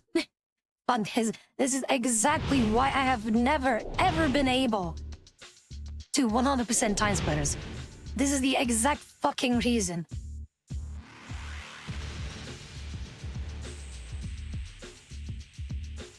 Again, you can't be serious playing with a fucking controller in a first-person shooter game and ask to be so goddamn precise. You cannot be serious.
Hello and welcome everyone to our newest Time Splitters Rewind update video.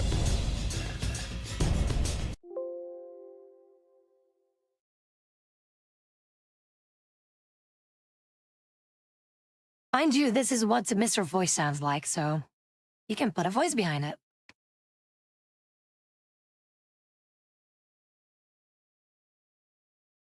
My name is Jake, the Voice Pa, and I am the lead writer for Time Splitters Rewind. Well, first of all, happy holidays! The team has been very busy this year with a very successful first QA release build and plenty of changes to follow. In fact, we have so much to show that most of this video is going to be simply a showcase, more in lines with our traditional showcases. Of course, keep in mind that all of this is a work in progress. We have some big surprises in store, so we hope you enjoy.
I'm sorry, but just this silly ragdoll physics here where the dude gets sent to the moon is so funny, and I'm really looking forward to do that.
frenzy.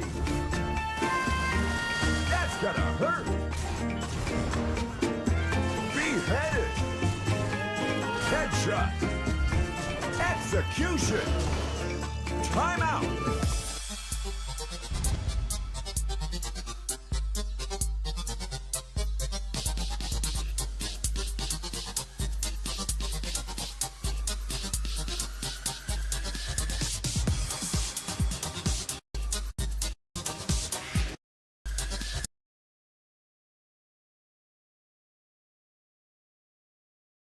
Okay, maybe a very interesting thing that I could ask you, Mr. Voice.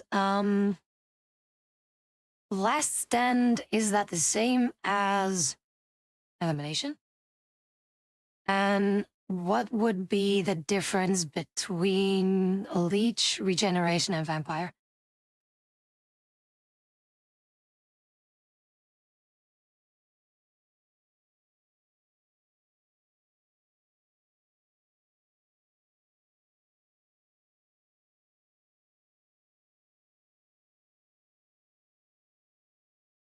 No, Virus is the infected mode. Vampire, I know what Vampire is. So Vampire is, you need to kill someone else in order to not die, basically. But no matter how much health you have, like, so there's this little timer, and if that timer runs out, no matter how much health you have, you will instantly die. But if you kill someone, that timer gets reset.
Also, that was one of my questions answered. In this case, sadly enough, it has to happen to my main here, where one of the death animation that I really like, which is this one right here, and of course it has to be with one of my main characters that I play, where you get absolutely sent flying. But then additionally, you like at the end of the death animation, ragdoll physics play, which is also fun.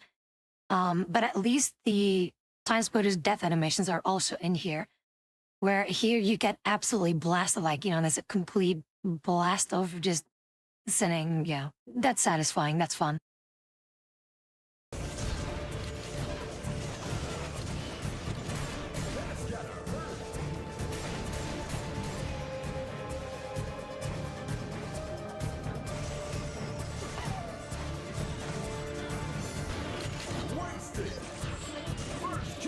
As far as I know, this is on Unreal 4, not on 5, and that's a good decision because 5 is unstable as hell. So hooray for that. Also, that death animation.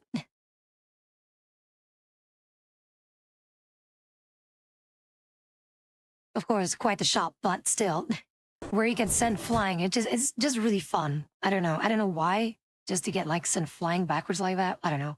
And again, also, what are my mains? It's basically the same character, but then one is zombified and one isn't. But yeah, as far as I know, it is in Unreal 4, so. Oh no, that's okay. That's okay. Don't apologize. Enjoy your food. Speaking of which, what are you having for food? And also, I did wonder about the game modes, like Leech and Regeneration, what the difference between those games or game modes would be.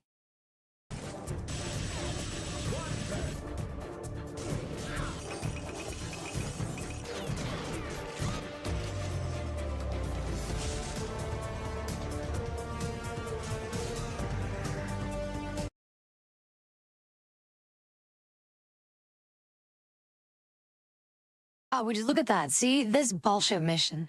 See, at least here with mouse and keyboard, I can aim precisely.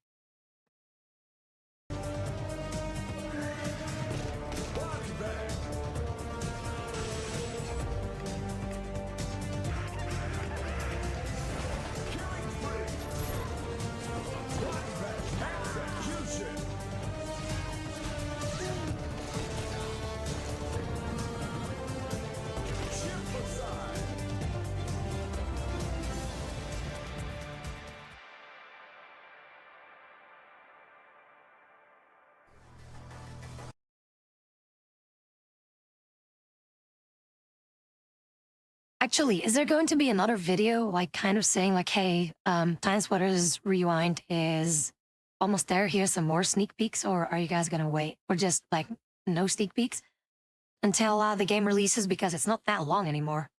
It is about a week, so to say, a week and a couple of days. The 23rd, right?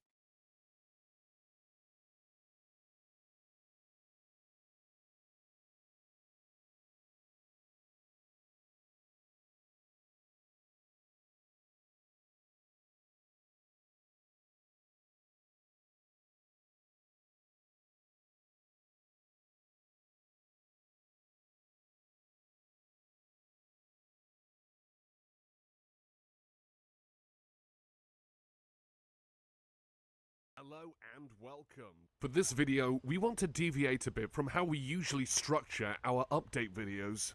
As you may know, a lot has changed across the industry and with Time Splitters across the past year. We've been heads down on Rewind, making progress towards our initial release.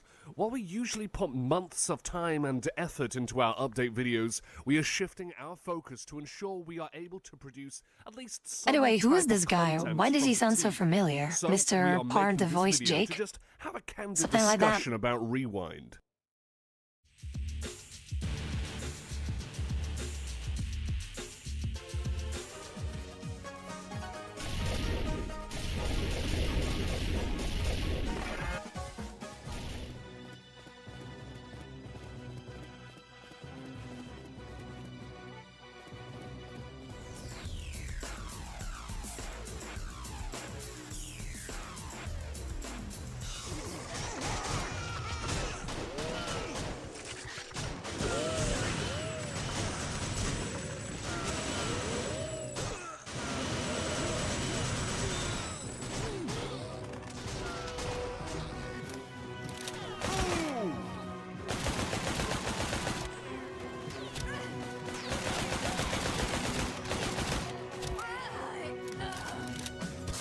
Killing spree. That's gotta hurt. Killing spree. It looks so good, though. Look at that. It looks so good. But also, Chonker, I hope your Looking toasted back- PC can run it. That's okay, Baz. That's okay, Baz. Thank you so very much for tuning in, and do take care, alright? At our old builds, it's probably one of our own biggest motivators. This game has been in production for a crazy amount of time, and there's still some time to go. Often, it's great to look back and see how far this project has come. As you'll see here, we've made some progress on a few key environments. This includes Planet X, Warzone, Siberia, Hospital, and Circus. We've also made substantial progress across the rest of the game, but it has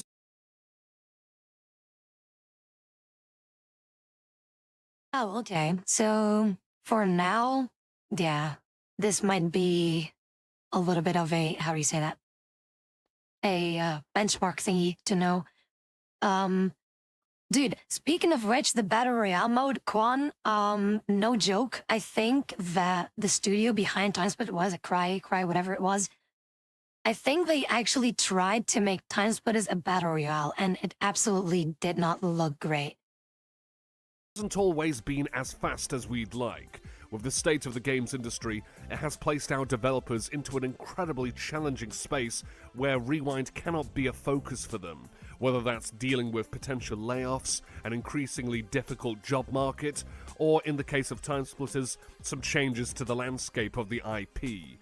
TimeSplitters Rewind being a free project means that it cannot be at the forefront for people. This has always been the case, but specifically within this last year, that has been especially true. In order to finish this game, we truly need more help and a more refined focus. While progress is still getting made, substantiability is key for us, and we need help to polish and refine our existing assets. We need character artists, people who are capable and willing to adapt the original style, mostly akin to future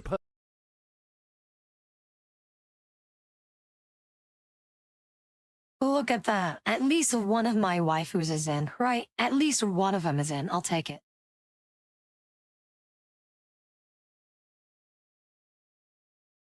perfect to the goals of Rewind's art direction. We need environment artists, people who can help bring our environments from their first pass status up to a second or third pass. We need a technical designer who's willing to own Mapmaker and bring that to ship, alongside someone who's able to help fix bugs and implement final features. We also need character animators.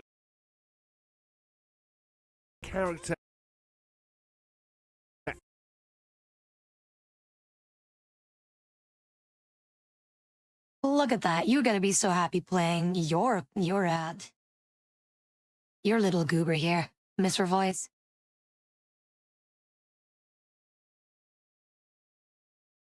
Of course it has to involve monkeys, because everyone that plays a Battle Royale game is a monkey. I see what you did there. Animators. We're really behind on character select animations and need more of these assets to be produced. Lastly, we need a weapon animator who's able to bring our final weapon assets to a playable state. Many of our developers have been able to leverage their time and experience on TimeSplitters Rewind to transition into a full-fledged game development career. In addition, on account of our progress, we're close to enabling our developers to say they have a shipped title, which can be very important when job searching and building your career. If there is any interest at all, we would love to hear from you in the Discord linked below. Just head on over to the #portfolio channel and post your work there. We appreciate anyone who is interested, and we will always be on the lookout. That all being said, we cannot overstate our need for help to make this first release the best one possible. We have a lot of assets right now that are close, but just need that extra amount of polish to really nail it. So what's left to do? We have some finished environments, some that are, well, functional, meaning that they've gotten a first pass. The first pass is what we consider as they took the original map, updated materials and models to have HD assets, and fixed up the lighting. If we positioned well to do so, we'd like to get all of our shipping environments up to second or third pass, which includes a full lighting pass, decals, color grading, and more. Possibly the map that currently needs the most help is Spaceways. While we've been working on ways to assign artists internally onto split sections of the map is very behind on first pass status, as you can see. In theory, we'd like to get this map beyond a first pass and include things that artists can take ownership over, like posters, signs, tunnels, and more. For weapon animations, there are completed weapon assets that just need animations or incorrectly animated weapons that need fixing. For characters and music, we just need new assets, but for every new asset is a potential new bug or issue to iron out. So, last video, when we said content lock, that's what we mean. We're trying to avoid introducing anything new into the plan to ensure that we don't continue to endlessly add unique issues that we need to deal with. While some bugs will inevitably come up during the polish phase, we are hoping to keep it under control and ensure that our testers are able to actively understand and break down problems they come across. As far as our flexibility with adding new assets, well, right now, we typically don't have enough help to prioritize anything but assets within our current plan. So unless we have changes to our team composition, representation from Timesplitters 2 and Future Perfect may be quite limited. But that's still roughly where we're at, still close. Some other areas we're currently looking at includes a rework of our core AI systems, extended controller support, cleanup of our networked multiplayer, and overall combat refinement, including weapon balancing. A lot of our early testing has been focused on purely the functionality and technical aspects of our game. But as we move forward, we're looking to dive into more internal feedback about design. The answer of how do you combine 3 different games that all feel, look, and behave differently is a tough one. We want to be able to do justice to each while still allowing for a cohesive feeling experience. This is an ongoing discussion that will require a lot of conversations to really get the best version we can. That essentially summarizes what we have going on. Again, we want to have a more candid conversation. Will we develop an update video like our other prior updates?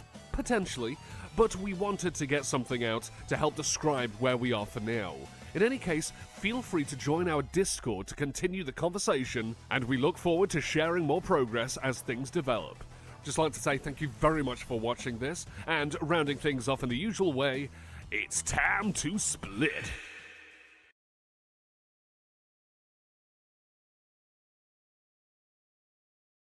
That much for the Top Glock kill impression.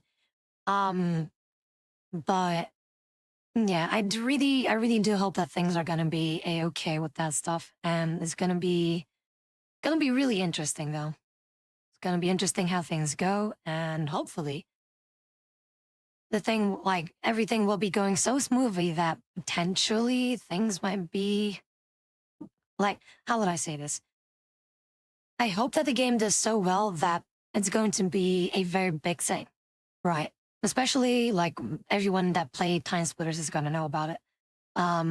Plus, I feel like there's gonna be a lot of people who kind of forgot about Time Splitters Rewind and be like, "Oh yeah, I remember where they were developing that thing," and then out of nowhere, they're gonna be like, "Oh wait, that's actually finished now." Because they've been waiting for so long, but they kind of gave up waiting on that. But then they will pick up on it again and be like, "Oh shit, it's ready." So those definitely will be playing the game as well. And yeah, I'm really hoping that things will go very smoothly. No explodey servers with bajillion people on it. I don't want to have that going on. Also, let's see. Oh, they did? Okay. Speaking of which, I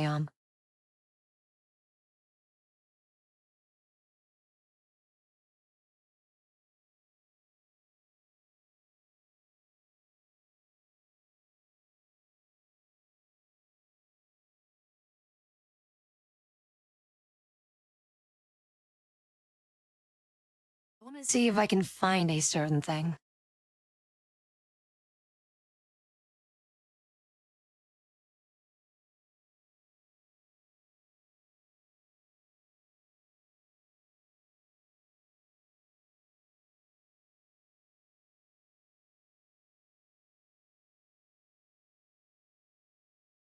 Hey, Cortez.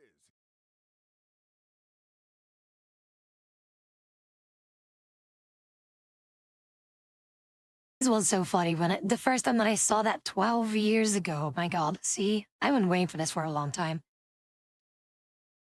Hey, Cortez here. Calling all you gamers that love Time Splitters as much as me to sign and circulate the petition and official request for Time Splitters 4. Come on, y'all. It's time to split.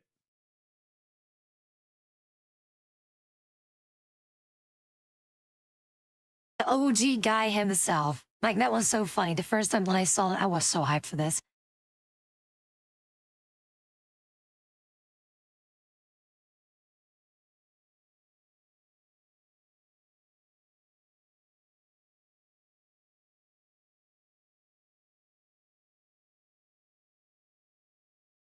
By the way, is there access to some of the soundtrack already for Time Splitters Rewind?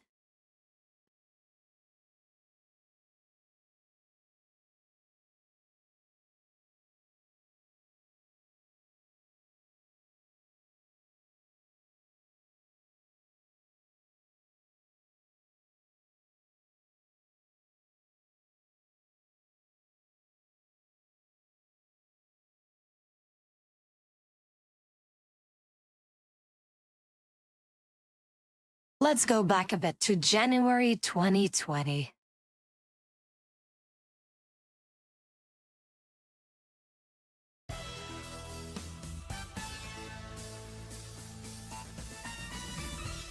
Hello everyone and welcome to our newest update video. My name is Jake the Voice Power and I'm the writer for the Time Splitters Rewind team. Okay, so let's look at our last update Voice video. the That part was- Jake? Okay, got it. Yeah, fair bit a while ago. Since March, we've been hard at work at reordering our priorities. Now, thanks to Alfred Turner's diligence with the core gameplay systems, we've been able to shift our focus towards art. This update video will showcase some of the work from the art team, as well as a few other surprises that we've tucked away. It kinda goes without saying that this year has been a bit of a slog. Time Splitters Rewind is a project met with many tribulations, and the art team this year has faced many trials. We'll go into a bit more detail later. Since the March update, we've recruited several new members of the team, which includes 3 level designers, a character artist, as well as an environment artist who worked briefly on Time Splitters Rewind. More details on that later, but for now, let's take a brief look at some of the work-in-progress shots of some of the levels that we've been working on. Now keep in mind these are simply blockouts and they've not been touched by artists. It's just a mere peek at the progress we've made so far.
So, as you saw, we've completed blockouts for Compound, Chinese, Cyberden, Streets, Docks, Tomb, Chemical Plant, Village, and Mall. That's 9 out of 18, which means we've done blockouts for half of the maps in Time Splitters 1. Now, this has been very exciting for us, but it has led us into a bit more of a dilemma. Again, more on that later. In addition to the weapons we showcased in March, we've also begun working on other weapons seen throughout the first game, including the Tommy gun, as well as the minigun. Other weapons are in progress as well, but they're not exactly in a state where we can show them. With the inclusion of new weapons, we've also created several new characters from varying portions of the series, with the new goal of creating characters only from levels relevant to our release plan. Just hold on for now and we will be going into detail about said release plan later. Our 2D artist, William, has also been working hard on creating a multitude of UI and other 2D assets. As you can see here, we've been starting to integrate original assets in place for old placeholder UI, ranging from our in-game menus as well as weapon and ammo HUD. Of course, keeping in mind that these are all a work in progress. Now, before showing off our primary progress, just want to clarify something first. Some of you who have been following the project for many years will know that there have been models that came and went. Now, these range from Training Ground, Compound, Chinese, Warzone, Castle, and much more. With that being said, we're not going to be using any of the old content. Some of it is due to a lack of compatibility, some with changes to our system requirement goals, and other reasons. Now, this was not an easy decision for us, but our new content, we believe, will be worth the change. That being said, you're probably thinking, so what is the new content? I'll just let the videos speak for themselves.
I'm having PTSD of breaking all these fucking glass things.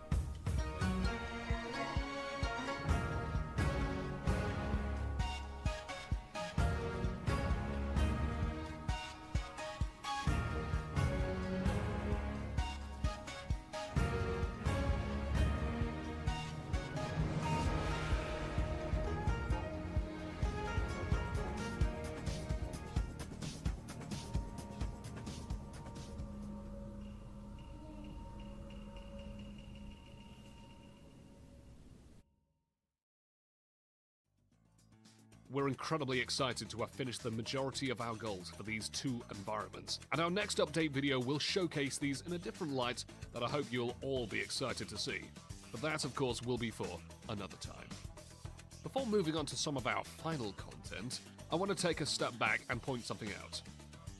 Timesplitters Rewind is a very tough project. It's essentially a AAA undertaking with less than an indie backing.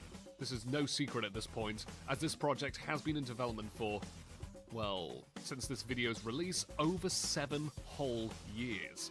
I bring this up because in the last wave of content, we've had people working cross-disciplines. For example, Samuel Freeman is one of our character artists, along with Alfred Turner. In order to counter the sheer scope of the project, we've shifted their priorities onto environment art. In addition, Cameron Williams, the level designer, literally learned environment art in order to contribute to those 2 levels and actually did a majority of what was seen there. With all of that being said, we really need environment artists on the team. And if you have any experiences with anything of the sort, then please reach out to us on the Discord link, which will be popping below. We'll go into a bit more detail about recruitment later.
I like how the thing says, get the thing. Get all the things. Okay, so, okay. Regeneration, and then leech damaged enemies to gain death. Okay. So, gain lots of death. You guys want to gain some death? I'm sorry, I'm just being stupid. But okay, I get it. So yeah, no health packs. The only way that you can, like, heal from people is to, damage enemies. I see how it is. So technically, you can not die. Like, if people would full auto themselves constantly, like 2 people just shooting at one another constantly, they technically could potentially just never die unless someone aims better than the other.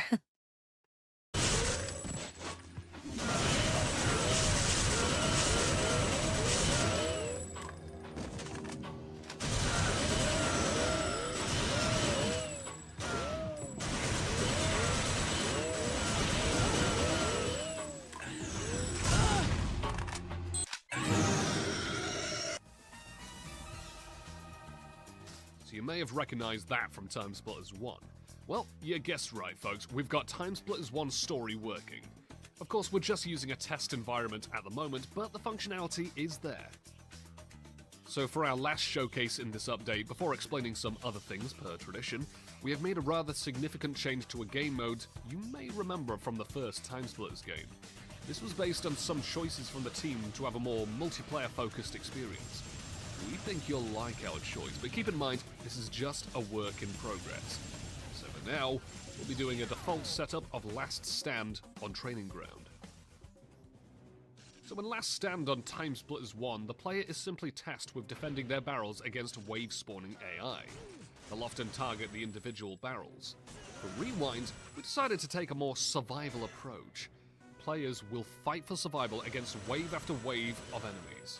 I'll let the gameplay briefly speak for itself.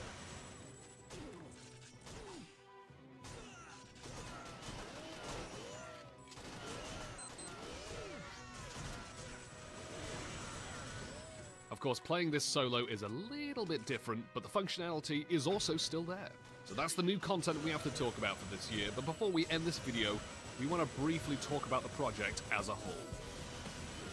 With the fact that this is a project that has been in development for so long with a high amount of hurdles, recent announcements, separate from Rewind, and more, we've decided that we are going to have less content available at launch, but that means we will be able to release it sooner. The current plan is to have what we consider to be a feasible amount of content with functioning systems and gameplay. This release will include some of the content that you saw here and more in some areas, less in others.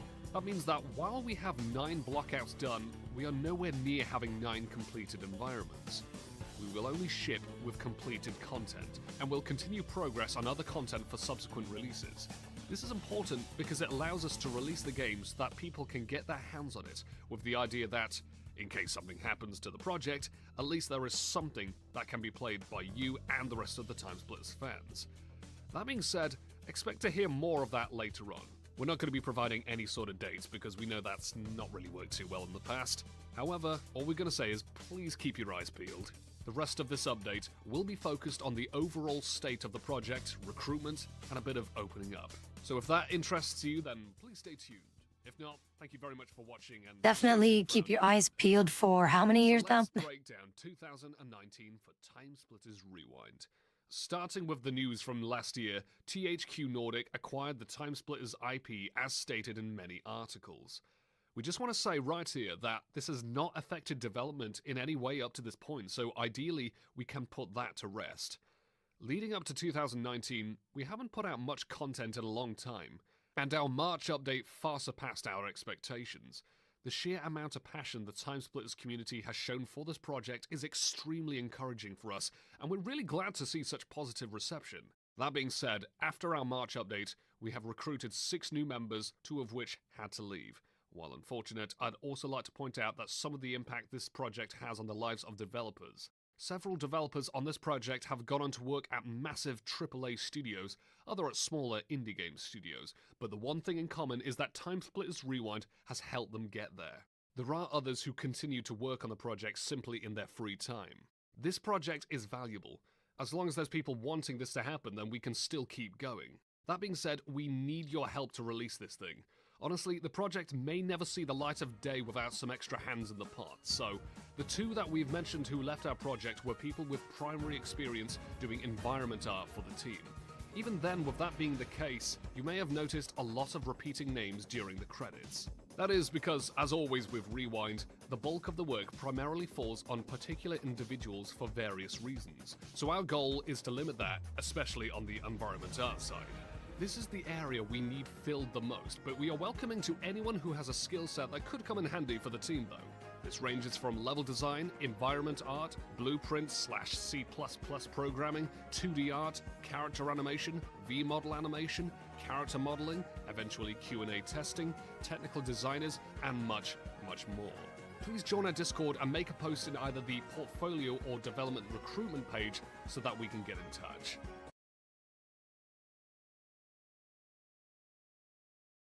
I would absolutely be useless though. The only thing that I can kind of do is like do things in like Doom Builder, like in a Doom engine, and that's it. Also, Chonka, do take care, right? Thank you so very much for tuning in. I will be ending the stream though, so don't worry about that. I was about to end. So for now, let's see here.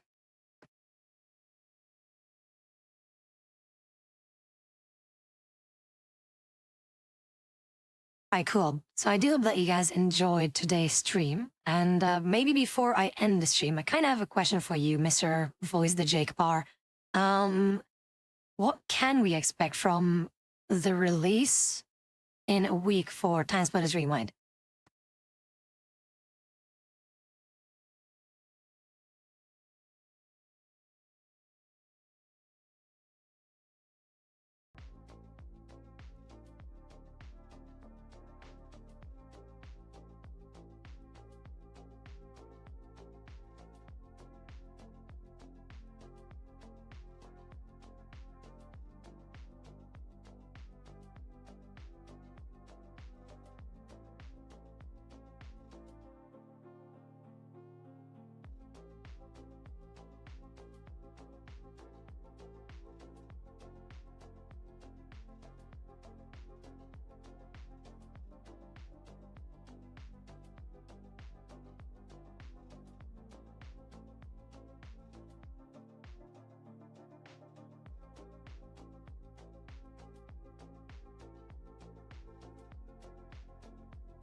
Alright.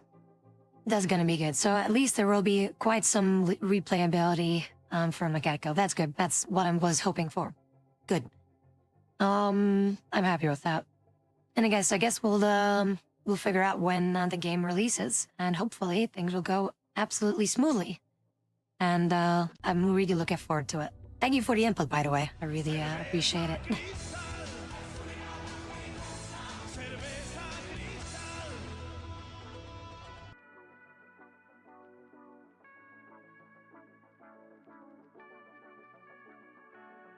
You're not sponsored, but imagine if we were. In any case, we will be ending the stream now. Again, I hope you guys enjoyed today's stream. Tomorrow will be more streaming, and we will be venturing off into Metroid Fusion, so that's gonna be lots of fun.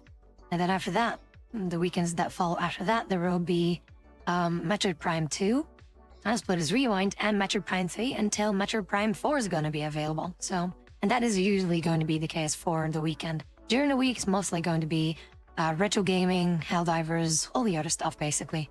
So thank you so very much, everyone, for tuning in. Hope to see you again soon.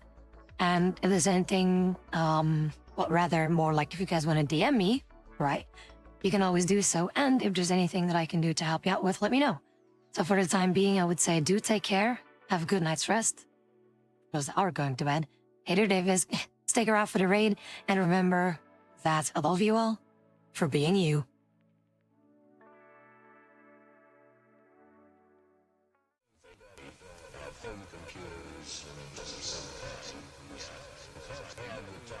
Sets by, say, 1950s, 18th.